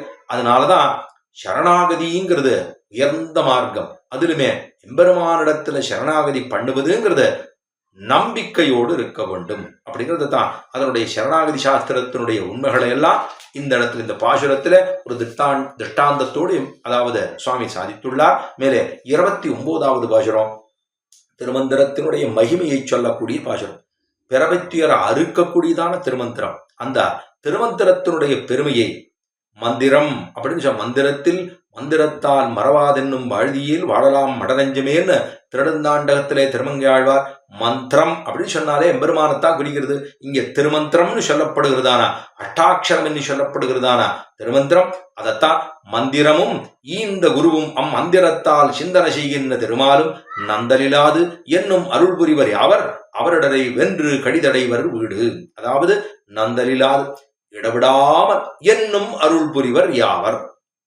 இந்த இடத்துல மந்திரமும் ஈந்த குருவும் அம்மந்திரத்தால் சிந்தனை செய்கின்ற திருமாலும் 3 விஷயம். பிற்காலத்திலே சுவாமி பிள்ளவலகாரியன் தானோ இது எம்பெருமானார் காலத்தில் ஏற்பட்டது இல்லையோ. எம்பெருமானாருடைய சச்சிஷராக எழுந்துள்ளிருந்தவர் அருளாள பெருமாள் எம்பெருமானார். பின்னாடி எம்பெருமானார் எம்பார் பட்டர் நஞ்சியர் நம்பிள்ளையினுடைய சிஷ்யர், அதாவது நம்பிள்ளைக்கு அப்புறம் நம்பிள்ளை, எம்பெருமானார் எம்பார் பட்டர் நஞ்சியர் நம்பிள்ளை, அதுக்கப்புறமாக பிள்ளலோகாச்சாரியா திருவாவிழிப்பிள்ள மணவாள மாமுனிகள்னு சொல்லி நம்ம ஒரான்மொழி சம்பிரதாயத்தில் அதை நம்ம பார்க்குறோம். இப்போ நம்பிள்ளை அந்த அதாவது வடக்கு திருவீதி பிள்ளையினுடைய திருக்குமாரர் பிள்ளை உலகாரியன் சுவாமி காலத்தில் வாழ்ந்திருந்த போது அவர் முமுட்சுப்படி அட்டாதச கிரந்தங்கள் சுவாமி சாதிச்சிருக்காரு இல்லையா. அதுல ஒரு இடத்துல இதே மாதிரி கிட்டத்தட்ட, அதாவது மந்திரத்துக்கு உள்ளீடான வஸ்துவிலும் மந்திரப்பிரதனான ஆச்சாரியன் பக்கலிலும் பிரேமம் கனக்க உண்டானால் காரியகரமாவது சுவாமி சாதிச்சிருக்கார். கிட்டத்தட்ட மந்திரமும் ஈந்த குருவும், மந்திரம் அப்படின்னா என்ன மந்திரம்? திருமந்திரத்தை தான் மந்திரம் என்று சொல்லுகிறோம். மந்திரம் என்று சொன்னாலே அது திருமந்திரத்தை தான் குறிக்கிறது மந்திரமும். சரி, ஈந்த குருவும், இத குரு ஆச்சாரியர் இருக்காரு இல்லையோ, அவர் என்ன பண்றாரா? ஈந்த, எவ்வளவு உயர்ந்த திருவாக்கு சுவாமி இந்த இடத்துல சாதிச்சிருக்காருன்னா, ஈந்த அப்படின்னா இது கொடுத்தன்னு சொல்லலாமா? இப்போ திருமங்கையாழ்வார் அவர் பெருமாள்கிட்ட மந்திரத்தை வாங்கினது விதம் வேற. அவர் எப்படி கேட்டார் அப்படின்னா, வாழ்வலியால் மந்திரங்கொள், வாழ காட்டினார். பிராமணரே என்ன மந்திரம் போட்டி? வாழி வரகாலன், வாழி கலிகன்னி, வாழி குறையலூர், வாழ்வேந்தன், வாழியரோ மாயோன். பெருமாள்கிட்ட போய் என்ன பண்ணார்? வயலாளி மணவாளன்ட்டு அவர்கிட்ட கத்தியை காட்டினார். கத்திய வாழ்வழியால் தூக்க முடியல, மூட்டையை தூக்க முடியல, இது களவாடினது பூரா இருக்கு, அதுல தூக்க முடியாம அவர் என்ன கேட்கிறாருன்னா, வாழை காட்டினார். பிராமணரே எந்த மந்திரத்தை போட்டி தூக்க முடியலையே, கொடுக்குற மாதிரி கொடுத்துட்டு அமைக்க வச்சுட்டீரே, கொடுங்க அப்படின்னு கேட்கிறார். வாழ்வழியால் மந்திரங்கள் மங்கையர்கோன், அதை சொல்றதுக்கு தான் வந்தேன் அப்படின்னு அவரை ஒரு அரச மரத்தடி கூண்டு போயிட்டு அங்கதான் பகவானுக்கு தெய்வங்களுக்கு அரசின்னு சொல்லப்படுகிற எம்பெருமான் என்ன, மந்திரங்களுக்கு அரசின்னு சொல்லப்படுகிற திருமந்திரம் என்ன, மன்னர்களுக்கு அரசின்னு சொல்லப்படுகிற திருவங்க மன்னனுக்கு, மரங்களுக்கு அரசின்னு சொல்லப்படுகிற அரச மரத்தினடியே அவருடைய வலது செவியிலே ஓதினாரோ இல்லையோ திருமந்திரத்தை ஓதினார். அப்படின்னா அதைத்தான் ஓம் நமோ நாராயணாயங்கிற திருமந்திரத்தை எம்பெருமான் அவருடைய காதல சொல்லி வச்சார். திருமந்திரம் இந்த மந்திரம் தான் போட்டேன் அப்படின்னு சொல்லிட்டு உமக்கு சொல்லி வைக்கிறதுக்கு தானே வந்திருக்கோம். இப்ப உமக்கு சொல்லி கொடுக்கணும்னு தான் வந்திருக்கேன். இப்படி ஒரு நாடகம் போட்டதே தேவரீரை கொண்டு வந்துடணும், இவரை வெண்ணிய வேண்டி விழ்வருக்கிணங்கி வேட்கனார் கலவியே கருதின்னு சொல்லும்படியாக தானே சொல்லுகிறாரு இல்லையோ. அப்படி இருக்கிற ஆழ்வாரை மன்னனை ஆழ்வாராக மாற்றுகிறார்னு சொன்னா, இதுவரைக்கும் மன்னனாக இருந்தவன் திருவங்க மன்னன், இப்பொழுது ஆழ்வாராகிறான்னு பெரியவாச்சான் பிள்ளை வியாக்கியானத்தில் சொல்றார். இதுவரைக்கும் எப்படி இருந்தாராம் அவர் அப்படின்னா, தேகத்தை நிழலிலே போஷித்து ஆத்மாவை வெயிலிலே வைத்திருந்தான் மன்னன் திருவங்க மன்னன். இப்பொழுது தேகத்தை வெயிலிலே வைத்தும் ஆத்மாவை நிழலிலே கொண்டிருக்கக்கூடியதான ஆழ்வாராகிறார் அப்படின்னு வியாக்கியானம் பண்றார் பெரியவாச்சான் பிள்ளை. திருமங்கை ஆழ்வார் ஏற்பட்டதுன்னா அவர் வாழை காட்டி வாங்கினார். இப்போ இது மாதிரி பண்ண முடியுமா? நம்ம போய் ஆச்சாரிட்ட கேட்கணும்னா அவர்கிட்ட திருவடிகளில் விழுந்து சுவாமிக்கு என்னைக்கு சௌகரியப்படும், எப்படி இருக்கும், சுவாமியுடைய திருமீன் இருக்கா, கைங்கரியம் நடந்துருக்கா, அவருடைய சுவாமிக்கு எப்ப சௌகரியமோ அப்பொழுது அப்படின்னு பிரார்த்தித்து அவரிடத்துல நாம் இதை கொடுக்குறோம். இப்ப நாம அவர்கிட்ட போய் கேட்கிறோம், அவர் என்ன பண்றாருன்னா உயர்ந்த அர்த்தமோ இல்லையோ, இந்த அர்த்தத்தை அப்படியே சிதறடிக்க முடிஞ்சிருமா? அதைத்தான் அவர் கொடுக்கிறார். அந்த மந்திரத்தினுடைய அர்த்தத்தை, உட்பொருளை எல்லாம் நன்னா வாங்கி வச்சிருக்கார் அந்த சுவாமி. அப்ப நமக்கு கொடுக்கிறார்னா அது ஒரு ஈகைத்தனம். ஈந்த அப்படின்னா வள்ளல் தனம். வள்ளல் அப்படின்னு சொல்ல முடியும். வள்ளல்னா நமக்கு இந்த ஆத்ம ஞானத்தை கொடுக்கும்படியாக, நம்முடைய சம்சார மண்டலத்தையே ஒழிக்கும்படியாக அப்படி இருக்கக்கூடிய திருமந்திரத்தை அவர் கொடுக்கிறார். இத பிள்ளவலகாரியன் தானும் சாதிக்கிற போது தானே ஆச்சாரியனுமாய், தானே சிஷ்யனுமாய் ஆச்சாரியனுமாய் திருமந்திரத்தை வெளியிட்டருளினான்னு ஆரம்பிக்கிறதுல, அதாவது முமுட்சுப்படியிலே சுவாமி தெரிவிக்கிறார். அதாவது சம்சாரிகள் தங்களையும் ஈஸ்வரனையும் மறந்து ஈஸ்வர கைங்கரியத்தையும் விழுந்து அது இழந்தோம் என்கிற இளவமன்னிக்கு சம்சாரமாகிற பெருங்கடலே விழுந்து நோபட சர்வேஸ்வரன் தன் கிருபையாலே அவர்கள் தன்னை அறிந்து கரவரும் சேரும்படி தானே சிஷ்யனுமாய் ஆச்சாரியனுமாய் என்று திருமந்திரத்தை வெளியிட்டருளினான்னு ஆரம்பத்தில் சாய்த்தார் முமுட்சுப்படியில. இங்கே அதாவது நமக்கு அழிக்கிறார், வள்ளலாக இருக்கிறார். ஆச்சாரியர்கள் நமக்கு கொடுக்கக்கூடிய அர்த்தங்கள் அப்படியே நமக்கு வள்ளலாக வாரி கொடுக்கிறார். அப்ப மந்திரமும் இந்த அட்டாட்சரமாக இருக்கக்கூடிய மந்திரம் என்ன, அதே போல இந்த குரு நமக்கு கொடுக்கக்கூடிய ஆச்சாரியன் என்ன, அம்மந்திரத்தால் சிந்தனை செய்கின்ற திருமால். அந்த மந்திரத்தால என்ன பண்றோம்? சுவாத்தியாயம் என்ன, பெருமாளை எப்போது சிந்தனை பண்ணுகிறோம் இல்லையோ. ஆழ்வார சொல்லும் போது சிந்தையாலும் சொல்லினாலும் செய்கையினாலும் தேவபிரானையே தந்ததா என்னடைந்த வன்குருகூர் அவர் சடகோபன் ஆழ்வார் தெரிவித்தார் இல்லையோ. ஆஹா, சிந்தையாலும் அதாவது மனசால நினைக்கிறார், சொல்லு வாக்கால சொல்றார், செய்கை காயத்தாலே. அப்ப காய்க வாச்சா மானச மூணும் பண்றாரு இங்க. இப்ப நம்ம மந்திரத்தை தெரிஞ்சுக்கிட்டோம், கொடுத்த ஆச்சாரியனை ஞாபகம் பண்ணிட்டே இருக்கணும், ஆச்சாரியனை நினைத்துக்கொண்டே இருக்கணும். சரி, அதுக்கு மேலே அம்மந்திரத்தால் சிந்தனை செய்கின்ற திருமால். அந்த மந்திரத்தால் ஆற செய்யறோம். மந்திரம் ஓம் நமஹ நாராயணாய அப்படின்னு சொல்லிட்டோம், திருமந்திரம் ஆயிடுது. அதுல பிரணவம் இருக்கு, நவசப்தம் இருக்கு, நாராயணாயன்னு இருக்கு. இப்ப இது 3 சப்தம்னா 8 எழுத்து மந்திரமாக திருவெட்டெழுத்து. நின் திருவெட்டெழுத்துங்கத்து உத்ததும் உன் அடியார்க்கடிமைன்னார். நின் திருவெட்டெழுத்துங்கத்து உத்ததும் உன் அடியார்க்கடிமை என்று ஆழ்வார் சொன்னாரோ இல்லையோ. ஆஹா, மந்திரமும் ஈந்த குருவும் அம்மந்திரத்தால் சிந்தனை செய்கின்ற திருமாலும். அந்த மந்திரத்தால பெருமாளை தான் நினைக்கிறோம். அப்ப மந்திரம் தெரிஞ்சுக்கிட்டோம், குரு சொல்லி கொடுத்துட்டார், அவர் நமக்கு ஈந்துவிருக்கார். நமக்கு ஈகைங்கிறது கொடுக்கிறது. வள்ளல் அவர் தான் நமக்கு கொடுத்த வள்ளல். அதாவது வள்ளல் பெரும்பசுக்கள்னு நம்ம சொன்னா, இங்க வள்ளல் ஆறுனா ஆச்சாரியர்களே வள்ளல். அவர் தான் நமக்கு ஈந்த குருவாக இருக்கிறார். அம்மந்திரத்தில் சிந்தனை செய்கின்ற திருமால். அந்த மந்திரத்தால யார நான் மரணம் பண்ணிருக்கேன் அப்படின்னா பெருமாளை. அதுதான் இங்கேயும் பார்த்தோம்னா திருமால். ஒவ்வொரு பாவசத்திலையும் பார்த்தோம்னா பெரிய பிராட்டியாரோட சமந்தத்தோடையே சுவாமி கொண்டு வரார். செய்கின்ற திருமாலும் நந்தலிலாது என்னும் அருள் புரிவர் யாவர். இப்படி அவர் வெண்ணு கடிதடைவர் வீடு. இந்த 8 எழுத்தும் ஓதுவார்கள் வல்லார் வானமளவே என்று திருமழிப்பிரானும் சாதித்தா போலே, மந்திரத்திலும் மந்திரத்துக்கு உள்ளீடான வஸ்துவிலும் மந்திர பிரதனான ஆச்சாரியன் பக்கலிலும் அதாவது பிரேமம் கணக்க வேணும். இது 3லையும் மந்திரம் பெருமாள் ஆச்சாரியன், மந்திரமும் இந்த குருவும் மந்திரமும் மந்திரத்துக்குள்ளீடான வஸ்துவும் மந்திர பிரதனான ஆச்சாரியன் பக்கல் அவர் தான் சொல்லிக் கொடுக்கிறார். அந்த அர்த்தம் மட்டும் நமக்கு சொல்லிக் கொடுக்கலன்னா வீடாவது ஒண்ணாவது. அது ஒண்ணும் அது அருள் புரிவர் யார்? எப்ப இடவெல்லாமல் ஆறு சொல்லிக் கொண்டிருக்கிறார். அவர் இடரை வென்று அவர்களுடைய கட்டத்தை எல்லாம் நீக்கி நமக்கு என்ன கொடுக்கிறார்? கடிதடைவர் வீடு. அவர்கள் வீடுன்னு சொல்லப்படுகிறதான மோட்சத்தை சென்று கிட்டுகிறார்கள். அதனாலதான் திருமந்திரத்தினுடைய பெருமை அத்தனை பெருமை.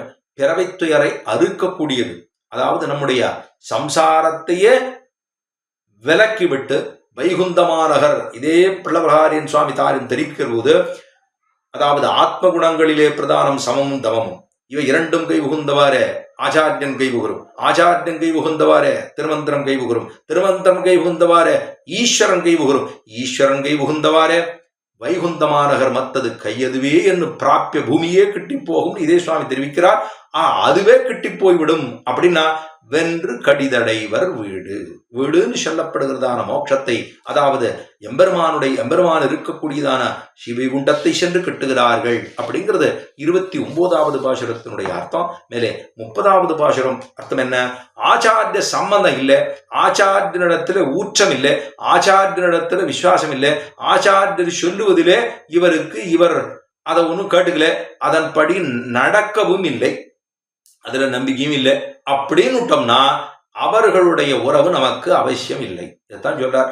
இதை கேட்டோம்னா எத்தனை பேருக்கு இது சரியா இருக்கும் அப்படின்னா, ஆச்சாரிய சம்பந்தம் இல்லை, அவர்களிடத்துல ஒரு பிரதிபத்தி இல்லை, அவர்களிடத்துல ஒரு விசுவாசம் இல்லை, ஒரு உபகார ஸ்மிருதி இருக்க வேணும் இல்லை, அது இருக்கணும் இல்லை. உபகார ஸ்மிருதின்னா அவர்கள் பண்ணக்கூடியதான அந்த விஷயத்துக்கு நம்மால எது செய்தாலும் அதை நிறைவேற்றி கொள்ள முடியாது.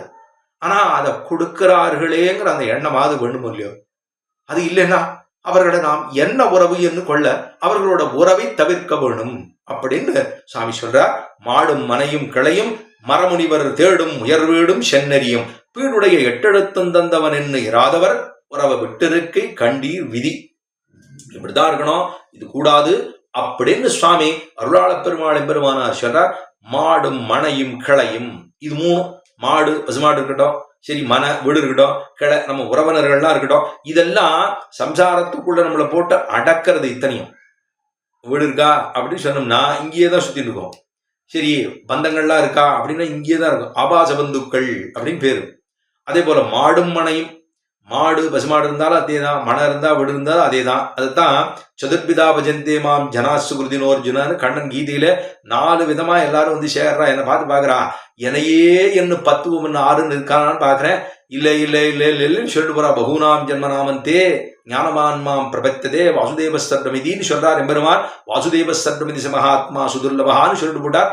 அங்கே இப்போ அவர்கிட்ட சொல்லும் போது மாடும் மனையும் கிளையும் இதெல்லாம் சம்சாரத்துக்குள்ள நம்மள அப்படி போட்டு அடக்கிறது. மரமுனிவர் தேடும் உயர் வீடும், மரமுனிவர் நன்னா வேதத்தை நன்னா அத்தியனம் பண்ணு நன்னா இருக்கக்கூடிய வேதம் வல்லார்கள் இருக்கார்கள் இல்லையோ, அவர்கள்லாம் எத்தனை நினைப்பான்னா சிந்தனை வேற மாதிரி ஓடும். சிந்தனை அவர்களுக்கு என்ன ஓடும் அப்படின்னா எம்பெருமான பத்திய சிந்தனையே ஓடும்.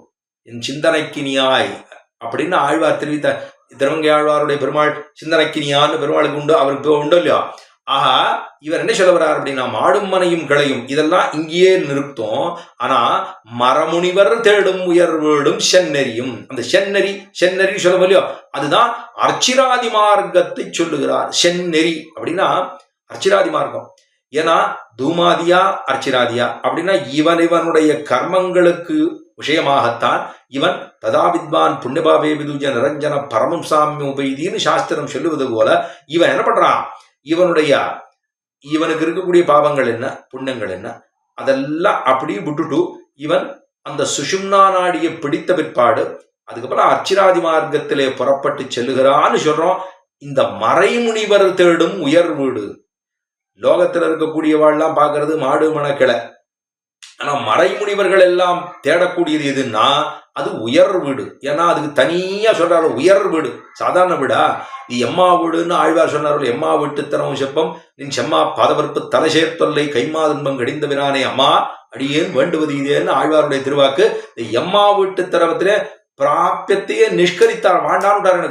எனக்கு எங்க போகணும்னா வீடு வேணுமா, பெருமாள் கேட்டார் வீடு வேணுமா அப்படின்னா, இல்ல பெருமாள் ஒருவேளை இப்படி நினைச்சுட்டாரோ ஐஸ்வர்யாத்தின்னு நினைச்சுட்டாரோ வாண்டான்னு விட்டார். மா வீடு தரேன்னார் பெருமாள். சரி பெருசா எதுவும் சொல்ல போறார் போலக்கு, அதுவும் வேண்டான்னு விட்டார். வீடும் வேண்டாம் மா வீடும் வேண்டாம், எம்மா வீடு என்னோட பெரிய வீடுன்னா பெருமாள் சொன்னது என்னவோ அவர் உண்மையாத்தான் சொல்லியிருக்கா ஆழ்வார்கிட்ட. எம்மா வீடும் வேண்டா, மாமனிகள் திருவாமி எடுத்திருந்தாரு எம்மா வீடும் வேண்டா அங்கே சாய் தரல. அப்ப அதாவது எம்மா வீட்டு திறமும் செப்பம், எனக்கு எதுவுமே வேண்டாம், வீடு வேண்டாம் மா வீடு வேண்டாம் எம்மா வீடு இதுவும் வேண்டாம், என்னதான் வேணும் அப்படின்னு கேட்டார். அதுக்கு சொன்னார் நின் செம்மா பாதவர்ப்பு தலை சேர்த்தொல்லை. நின் செம்மா பாதவர்ப்பு தேவரியுடைய 2 திருவடிகள் அப்படியே சிவந்திருக்கக்கூடியதான திருவடி தாமரைகள் இருக்கே, அந்த தாமரைகளை திருவடி தாமரைகளை நின் செம்மா பாதவர்ப்பு தலை சேர்த்து ஒல்லை, என்னோட அந்த 2 திருவடியும் கொண்டு வந்து அடியனோட தள்ள வைக்கணும். அதுதான் வேணும். நின் செம்மா பாதவர்ப்பு தலை சேர்த்தொல்லை கைமா துன்பம் கடிந்த விரானே.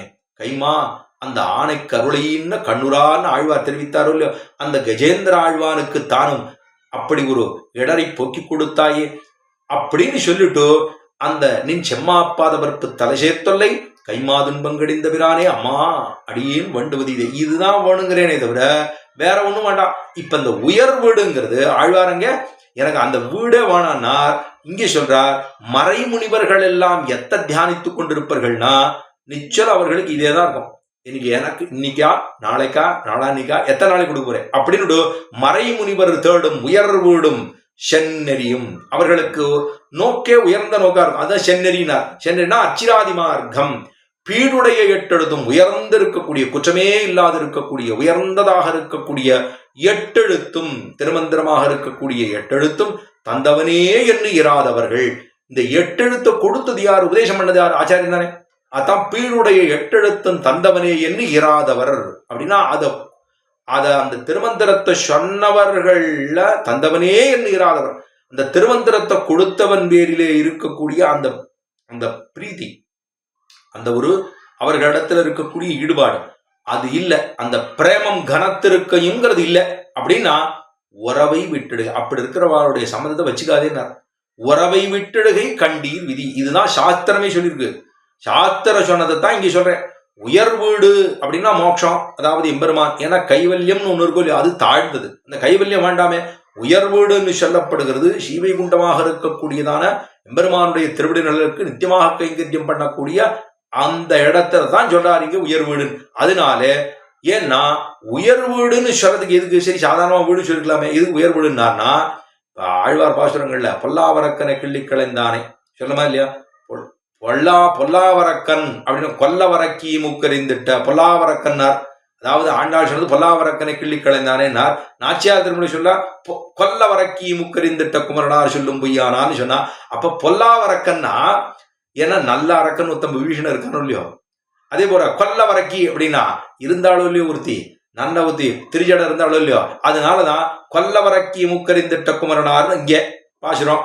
அதே போல பொல்லாவரக்கன் அப்படின்னு சொன்னா நல்ல அரக்கன் விபீஷணன் இருக்குன்றபடினாலே அதனாலதான் இங்க வீடுன்னு வருன்னு சொல்லாம உயர் வீடு என்று தெரிவித்தார். ஆஹா உறவை விட்டுடுகை கண்டீர் விதி, இதுதான் விதி.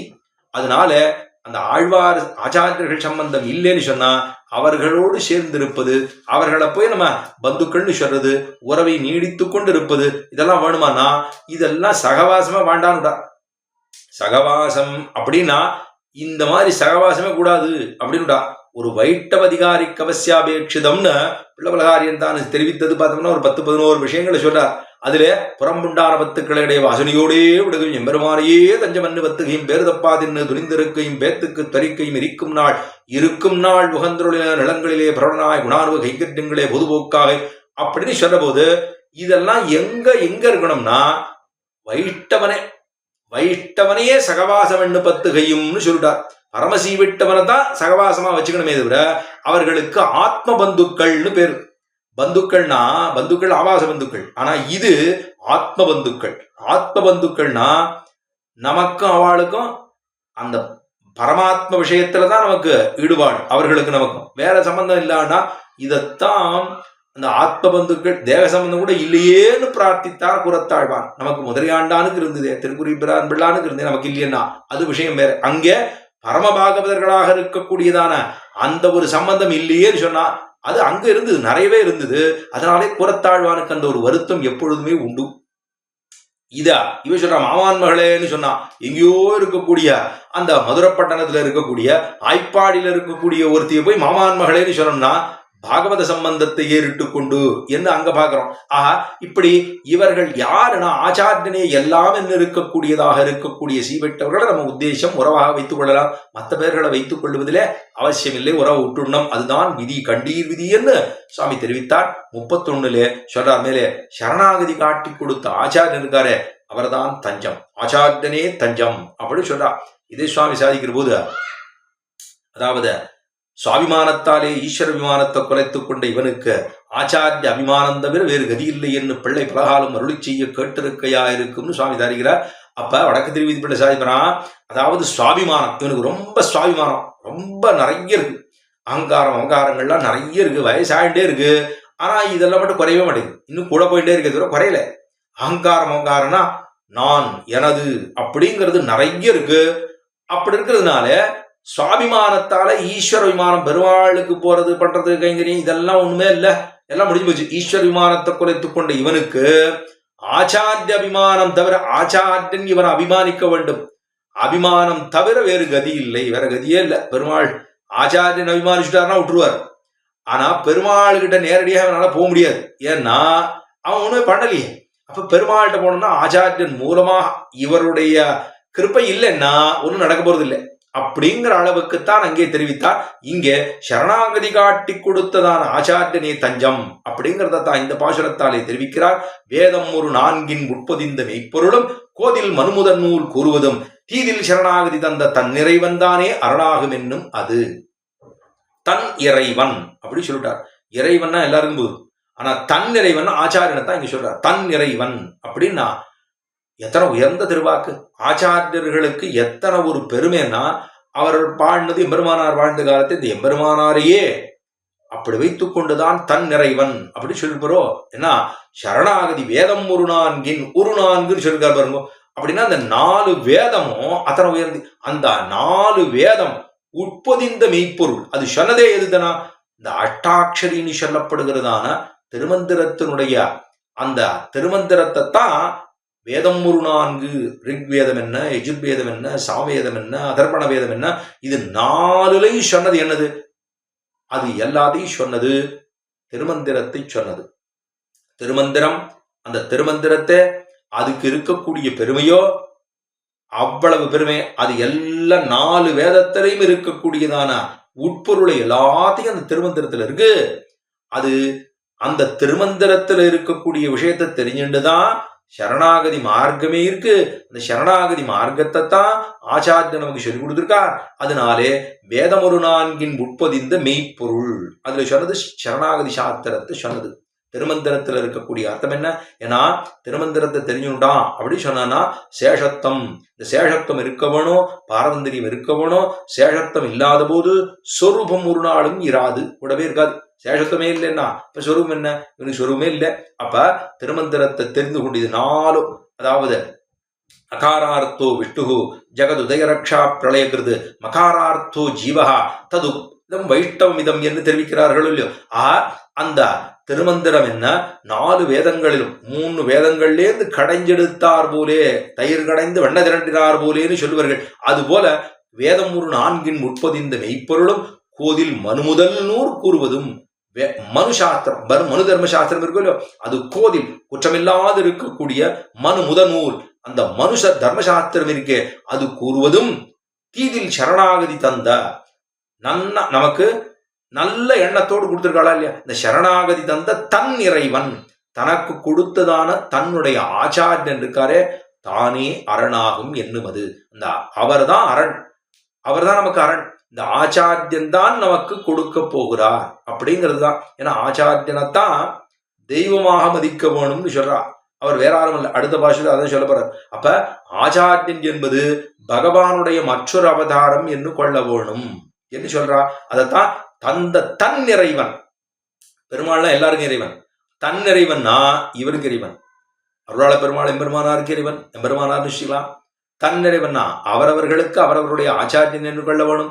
ஆக தன் இறைவனாக இருக்கக்கூடியவர் என்னுடைய இந்த சிஷ்யனுக்கு நான் என்ன செய்யணும், இவனுக்கு நான் எத்த சொல்லிக் கொடுக்கணும், இவனுக்கு என்ன அர்த்தங்களை சொல்ல வேணும், இவனை நான் எப்படி முறைப்படுத்த, எப்படி நெறிப்படுத்த, இவனை எப்படி எம்பெருமானிடத்துல போய் சேர்க்கங்கிறத தவிர வேறதான அந்த ஆச்சாரியன் நினைக்கிறாரா அப்படின்னா இவனை எப்படியாவது மேல கொண்டு வரணும் இல்லையோ அப்படிங்கிற நினைவு மட்டுமே ஆச்சாரியர்களுக்கு இருக்கின்றபடினாலே தன் இறைவன் என்கிற ரொம்ப உயர்ந்த திருவாக்காக இங்கே கொடுத்துள்ளார். தானே அருணாகும், அவர் தஞ்சமே தஞ்சம், அவரை தான். நம்ம ஆச்சாரிய புருஷாலாம் ஒவ்வொரு தூரம் இருக்கும்போது ஆச்சாரியன் திருவடி அடைந்தார், ஆச்சாரியன் திருவடி அடைந்தான்னு சொல்றோம். ஆச்சாரியன் திருவடி அடைஞ்சான்னு சொல்லும் போது இப்போ சன்னியாசிகளாக இருந்தால் அவர்கள் என்ன பண்ண பத்மாசனத்தில் அமர்த்தி கொண்டு தன்னுடைய ஆச்சாரியனை தியானித்து கொண்டு புறப்பட்டார் அப்படின்னு தானே நம்ம குரு பரம்பரையில பூரா செய்கிறோம் இல்லையோ. அப்ப அப்படி பத்மாசனத்தில் அமர்ந்து கொண்டு ஆச்சாரியன் இப்ப ஆள வந்தார் அமர்ந்தார் அப்படின்னா தன்னுடைய கடைசி தருவாயில சிஷ்யர்கள் எல்லாம் கூடியிருக்கிற போது எல்லாரும் தான் சுவாமி தேவாள் இப்படி இருக்கே சரம தசையில் இருக்கே சுவாமி ஏதாவது அடி உங்களுக்கு உஜ்ஜீப்பதாக இருக்கக்கூடிய வார்த்தையை அருள வேணும் அப்படின்னு கேட்பா. உடனே அவர் சுவாமி சொல்லுவார் அவரா வீணியங்கையுமாக இருக்கக்கூடிய அந்தரங்கராக இருக்கக்கூடிய திருப்பானாழ்வாருடைய திருவடிகளே பெரியவருமாளே என்று இருக்கக்கூடிய வேணையங்கையுமாக இருக்கக்கூடிய அந்தரங்கராக இருக்கக்கூடிய திருப்பானாழ்வாருடைய திருவடி நிலைகளையே தஞ்சம் என்று கொள்ள வேணும் அவர் சொல்லிட்டு விட்டார். இப்ப ஒவ்வொருத்தரையும் கேட்டோம்னா ஒவ்வொருத்தரும் அந்த திருவடிகளே தஞ்சம். ஏன்னா பெரியவருமாள் திருவடியே எல்லாம் இருந்தவர் திருப்பானாழ்வார். திருப்பானாழ்வாருடைய திருவடியே தஞ்சம் இருக்கணும் அப்படின்னு அவர் சொல்லிட்டார். இப்ப நம்ம புறத்தாழ்வான கேட்டோம்னா அவர் எம்பெருமானாருடைய திருவடிகளே எல்லாம் என்ன இருக்க வேணும் அப்படின்னு சொல்லுவார். அப்ப அவர்கள் திருவடியே தஞ்சமாக இருக்க வேணும், ஆச்சாரியனுடைய திருவடியே தஞ்சமாக இருக்க வேணும். தன் திரைவன் தாளே, அவருடைய திருவடி தாளே அப்படின்னா திருவடிகளே அரணாகும் என்னுமது, அதுதான் நமக்கு அரண், நம்மை காக்கக்கூடிய அதுதான் திருமந்திரத்தை சொல்றார், தயத்தை சொல்றார், சரமஸ்லோகத்தை சொல்றார். எல்லாத்தையும் கொடுத்ததாக இருக்கக்கூடிய ஆச்சாரியனே நமக்கு தஞ்சம் அப்படிங்கிறத 31வது பாசுரத்தாலே சொல்லி கடைசியா 32வது பாசுரத்துல ஆச்சாரியனுடைய அவதாரம் என்ன, அவர் ஆறு ராமகிருஷ்ணாதி அவதாரங்கள்லாம் பெருமாள் பண்ணாரே, நிறைய அவதாரங்கள். மீனோடு ஆமை கேழல் அரி குரலாய் முன்னுமிராமனாய் தானாய் பின்னுமிராமனாய் தாமோதரனாய் கற்கியுமானான் தன்னை என்று திருமங்கையாழ்வாருடைய திருவாக்கு பல அவதாரங்களை எம்பெருமான் பண்ணுகிறான். அஜாயமானஹா பகுதா விஜாயதே என்று பல அவதாரங்களை எம்பெருமான் பண்ணுகிறான். பிறப்பில் பல்பிறவி பெருமான் என்று பிறவியே இல்லாதவன் எம்பெருமான் தானும் உண்ணாத குலத்தில் இருக்கக்கூடியவன் உண்ணும் குலத்திலே வந்து அவதரித்தான். அவனைத்தான் என்னன்னு சொல்றான், அவதரிக்கிறான் அப்படின்னு சொன்னா பெருமாள் அவதரித்தார், கர்ப்பவாசம் பண்ணார் அப்படின்னு ஜாதோஷி தேவதேவஸ்ய சங்குசக்கர கதாதரஹா என்று பெருமாளே தான் அவதாரித்தார். நிறைய அவதாரங்கள், கிட்டாவதாரம் ராமாவதாரம் எல்லாம் பண்ணார். பரிபூர்ண அவதாரங்கள் சொல்றது ஸ்ரீ ராமகிருஷ்ணாதி அவதாரங்கள் சொல்றோம். ராமகிருஷ்ணாதி அவதாரங்கள் வேறல்ல, ஆச்சாரியனுடைய அவதாரம் வேறல்ல. இதைத்தான் சொல்றார் இந்த பாசுரத்துல. மானிடவன் என்னும் குருவை மலர்மகள் கோன் தானுகந்த கோலம் உலோகம் என்னும் இனமதா எண்ணுகின்ற நீசர் இருவருமே எக்காலம் நன்னிடவர் கீழாம் நரகு. நேரம் சொல்றார், கொஞ்சம் கூட யோசனை பண்ணல. என்ன சொல்றார் அப்படின்னா, எதுக்கு நமக்குதான் ஆச்சாரிய திருவடி இருக்கு, இவர்கள் இருப்பவர்களுக்கு சொன்னா தானே புரியும். இது சும்மா மூடி மழுப்பி சொல்ல முடியுமா? என்ன சொல்லணுமோ அதை சொல்லித்தானே ஆகணும். இவர்களுக்கு என்ன புரிஞ்சுதானே ஆகணும். புரிஞ்சு ஆச்சாரியன் திருவடி சம்பந்தம் பெற்றிருக்கோம் அப்படி சொல்லிட்டா அதுக்கு தகுந்தாப்புல இருக்கணுமோ. அடியேன் என்று சொல்லுகிறோமே தவிர இந்த அடியேன் சொல்றதுல அர்த்தம் இருக்கணும். அப்ப இந்த அடியவன் மானிடவன் என்னும் குருவை மலர்மகள் கோன், மானிடவன் என்னும் குருவை, மானிடவன் நினைச்சுக்காதே, மனுஷன் ஆச்சாரியன மனுஷன் நினைச்சுக்காதே. அவனை ராமகிருஷ்ணாதிபதாரத்திலே எம்பெருமான் எப்படி அவதரித்தானோ, பெருமாள் அவதாரம் பண்ணாரோ இல்லையோ, அவர் தானோ பெருமாள் ஆரம்பித்தார். அதாவது கர்ப்பவாசம் பண்ணி தானும் அவதாரம் பண்ணினான். அந்த யசோதையின் அதாவது தேவகியினுடைய திருவயிற்றிலே வந்து அவதரித்தான். அந்த அவதாரம் பண்றதுன்னு சொன்னா அவன் எம்பெருமான் ஆதியம் சோதி உருவை அங்கு வைத்து இங்கு பிறந்தான். வேத முதல்வனை பாடி விதிகள் தோறும் துள்ளாதார்னு ஆழ்வார் திருவாக்கொல்லியோ. அவன் ஆதியம் சோதி உதுவை, அதாவது சாதிசனத்தை நிலையும் கஞ்சன வஞ்சிப்பதற்கு ஆதியம் சோதி உருவை அங்கு வைத்து இங்கு பிறந்த வேத முதல்வனை பாடி விதிகள் தோறும் துள்ளாதான்னு ஆழ்வார் தெரிவிக்கிறார். பெருமாள் வந்து அவதரித்தது இவர்களை எல்லாம் நலிகிறானே ஒருவன், அவனை எப்படியாவது முடித்து விட வேண்டும் என்று அவதரித்தான். அந்த அவதாரம் வேற, அது அதாவது சஸ்திரத்தை வச்சுட்டு பண்ணது, எல்லாரையும் முடிக்கணுங்கிறதுக்காக ஆயுதத்தை கொண்டு ஒவ்வொருத்தரையும் முடிச்சார், அது சஸ்திரத்தை வச்சது. இந்த அவதாரம் இருக்கே மானிடவன் என்று நினைக்காதே ஆச்சாரியனை, அந்த குரு ஆறு தெரியுமா? சாஸ்திரத்தை பிடித்த ஆச்சாரியன், அவனே எம்பெருமான். சாஸ்திரத்தை பிடித்தவன் அவதாரமாக இருப்பது அது ஆச்சாரியன், சாஸ்திரத்தை பிடித்து எம்பெருமானாக இருப்பது அது பகவான், அவனுடைய அவதாரம். மானிடவன் என்னும் குருவை அப்படி நினைச்சுடாதே, மனுஷன் என்று ஒரு நாளும் நினையாதே. நம்ம போலதானே சாப்பிட்றா, நம்ம போலதானே படுத்துக்கிறா, நம்ம போலதானே வாழறா, எல்லாம் பண்ணிருக்காரு நம்மளை போல நினைச்சுக்காதே. மானிடவன் என்னும் குருவை மலர்மகள் கோன் தானுகந்த கோலம். மலர்மகள் இந்த பாசுரத்தை பாருங்க, பிராட்டியினுடைய சம்பந்தத்தை ஆரம்பத்திலேருந்து 25ஆம் பாசுரத்திலேருந்து 32 வரைக்கும் விடாத அந்த மலர்மகள் கோன் அம்புயை கோன் திருமகள் கோன் இப்படியே சொல்லிட்டே வரார். அதுல திருமகள் கோன் உலகம்னு வேற சொல்றார். ஆஹா, இந்த பெரிய விராட்டியாருடைய புருஷகாரம் இல்லாத அல்லது ஈஸ்வரன் காரியம் செய்யான்ங்கிறது மொத்தம் நிச்சயமோ இல்லையோ. மானிடவன் என்னும் குருவை மலர்மகள் கோல் தானுகந்த கோலம் உலோகம் என்னும். பெருமாள் ரெண்டு விஷயம். மானிடவன் அவதாரத்தை, ஆச்சாரியனுடைய அவதாரத்தை, ஆச்சாரியனுடைய திருமேனியை மனுஷன் நினைச்சிடக்கூடாது. ஆச்சாரியனா மனுஷன் நினைக்கக்கூடாது. எம்பெருமானுடைய அவதாரத்தை போலே என்று நினைக்க வேண்டும். ஒண்ணு. ரெண்டாவது, மலர்மகள் கோன் தானுகந்த கோலம் உலோகம் என்னும். பெருமாள் எடுத்திருக்கிற மலர்மகள் கோன் பெருமாள். இந்த பெருமாளுடைய திருமேனி அச்சாவதார தேசங்கள்ல உகந்து அருளின நிலங்களிலே பிரபலனாய் குணானுவகைங்கட்டியங்களே பொதுபோக்காக சாதித்தா போல அந்த உகந்த அருளின நிலங்கள் அச்சாவதார தேசங்கள் பூரா இருக்கு. அதுல பெருமாள் திருமேனி வச்சிருக்கார். ஒவ்வொரு திருமேனியும் பெருமாளுக்கு உண்டு. பஞ்சலோகம் அப்படின்னு சொல்லுவா. அதாவது பெருமாள் திருமேனி 7 இருந்தா இது எந்த லோகத்துல பண்றது அப்படின்னு தெரியவா அவளுக்கு தெரியாது. நம்ம இது வாசிச்சே நமக்கு தெரியல. இப்ப அவளுக்கு தெரியாத அவளுக்கு எப்படி தெரிஞ்சிருக்கிறது வாய்ப்பு இருக்கா? இல்ல. இப்ப அவர் என்ன பண்ணா, தானுகந்த கோலம் உலோகம் என்னும். பெருமானுடைய திருமேனினா பரமேட்டி புமான் விருத்தகா விஸ்வஹா சர்வஹான்னு பஞ்ச உபனிஷன்மயமான திருமேனி அவனுடைய அப்ராகிருதம் என்று சொல்லுவோம். அப்ராகிருதம், பிராகிருதம் அல்ல, பிரகிருதி சம்பந்தத்தோடு இருக்கக்கூடிய திருமேனி அல்ல அவனது அப்ராகிருதமாக இருக்கக்கூடிய திருமேனி, அந்த பஞ்ச உபனிஷன்மயமாக இருக்கக்கூடிய திருமேனி. அந்த திருமேனி இந்த லோகத்திலேனா இந்த உலகத்திலே பெருமானுடைய திருமேனி ஒரு உலோகத்தாலே பஞ்சலோகத்தாலே செய்யப்பட்டிருக்கு. ஆனா அது எந்த உலோகத்தால செய்யப்பட்டிருக்குன்னு ஒருத்தன் விசாரம் பண்ணுவானே. ஆனால் அதுதான் சொல்றார், மலர்மகள் கோன் தான் உகந்த கோலம் உலோகம் என்னும். உலோகம்னு ஒருத்தன் நினைத்து அதை விசாரம் பண்ண ஆரம்பித்தார். இதே சுவாமி சாதிக்கிறார், பிள்ளவலகாரின் சுவாமி சாதிக்கிறார் சீவசன பூஷணத்துல. அதைத்தான் அத்தை மாத்திரியோனி பரீட்சையோடொக்கும் என்று சாஸ்திரம் சொல்லும்னுட்டார். அத்த மாத்திரியோனி பரீட்சையோடொக்கும் என்று சாஸ்திரம் சொல்லும். மாதாவினுடைய இந்த மாதாவுக்கும் தாய்க்கும் தந்தைக்கும் தான் நான் பிறந்தேனா அப்படின்னு ஒருவன் ஒரு விசாரத்துக்கு அதை ஏற்படுத்தினானால் என்ன ஒரு கோளாறு கொத்தை ஏற்படுமோ அதுபோல கொத்தை ஏற்படும் இது அப்படின்னு சொல்லியிருக்கார்.